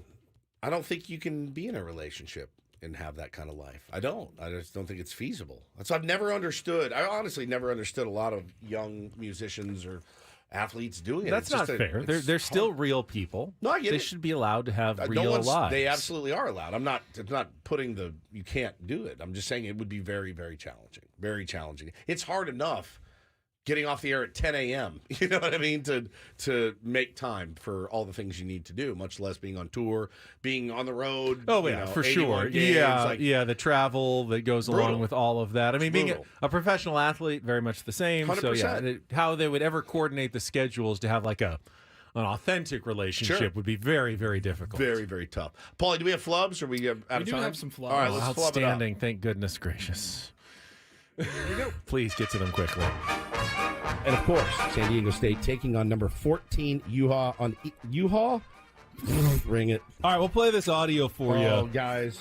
Gnarly. It's gnarly. Out of St. Louis, California. First hour of Ben and Woods. Glad to have you with us on Wednesday morning. Glad to have you with you. Wherever we are. And both times, Austin Nolan drove in the one run. Who is Austin Nolan? Browns, Bengals, Ravens, 3-2 teams Who in are that the division. Ravens? Ballast Point Beer, the official craft beer of the San Diego Padres, at Ballast Point in Little India. He's not 35. But he will pitching be before the contract is done. What is a contract? Holiday season is almost here. 30 days, half September. And that is do this for a Wednesday. Don't. Ben Woods, back after checking traffic on 97.3 Fan. He's got the fifth most wins coaching time, all-time coaching. Fifth most, yes. February 12th, State Farm Stadium in Glendale, Arizona. State Farm Stadium. That's not what I heard. That's not what I heard either. Our first sound from Padres Spring Training 2013. Here we go. I think when a veteran pitcher is having success with those numbers, 6-year history of Major League Rugby. What is rugby? Sam San Diego's #1 sports station, 93 The Fan. We're just talking about Landon Jonovan. Who is Landon Jonovan? All right. Back after a check of traffic here on 91.37 The Fan. Almost the entire 97.3 The Crew is coming out. And then, of course, Joe Darvish and the kettlebell on the toe. Paul Reindl is our executive producer, YouTube director. What's the director? He's the director. The Sockers, they haven't lost a season all home, so we need you out there. Greg Elsten will join us with some streaming television. In which Grammy-winning Beatles song does Paul McCartney sing about the words that go together well? He was our man on the scene in the Beast of the Belly, Dodger Stadium, on the premier Chevrolet of Carlsbad fan What hotline. is Carlsbad? What is happening right now? If you like brisket and you're not going to Grand Ole Barbecue, you're doing it wrong in North Park, at Flynn Springs, and out at the ballpark. North Park. 97.3 The Fan. Paul's got some really good audio coming up in the Reindl Report as well from Gabe Kapler, manager of the Giants, that you won't want to stay tuned for. Sits down and talks to the owner of the Baltimore Orioles, Peter Angelos. Is that Baltimore what? What Orioles? What'd I say? To wrap up our 90s country 90s country theme for the week. Seem to enjoy playing for Bob Melvin. Bob Melvin. Who is Bob Meller? That's all, folks. I can never get over how many times I've messed up the name of this radio station. Now, when it's your first week and you were at another station, it happens. We've been here years, and I still sometimes mess it up. Shannon Sharp keeps calling Stephen A. Smith. Skip. Yeah, I get it though. Skip. You know, if he's still doing it in 4 years, then it's more of a problem. All right, we are done. Mercifully. Thank you. Yep. Let's see what happens this weekend. All right, and then we'll all gather again on Monday, either for an obituary or a back-to-life zombie season is back for Halloween, just in time with Ben and Woods. So we'll talk to you 6 a.m. Monday. For executive producer, imaging director Paul Reindl, for Stephen Woods, for every other person in this studio, I'm Ben Higgins. Have a great weekend from all of us here at 97.3 The Fan.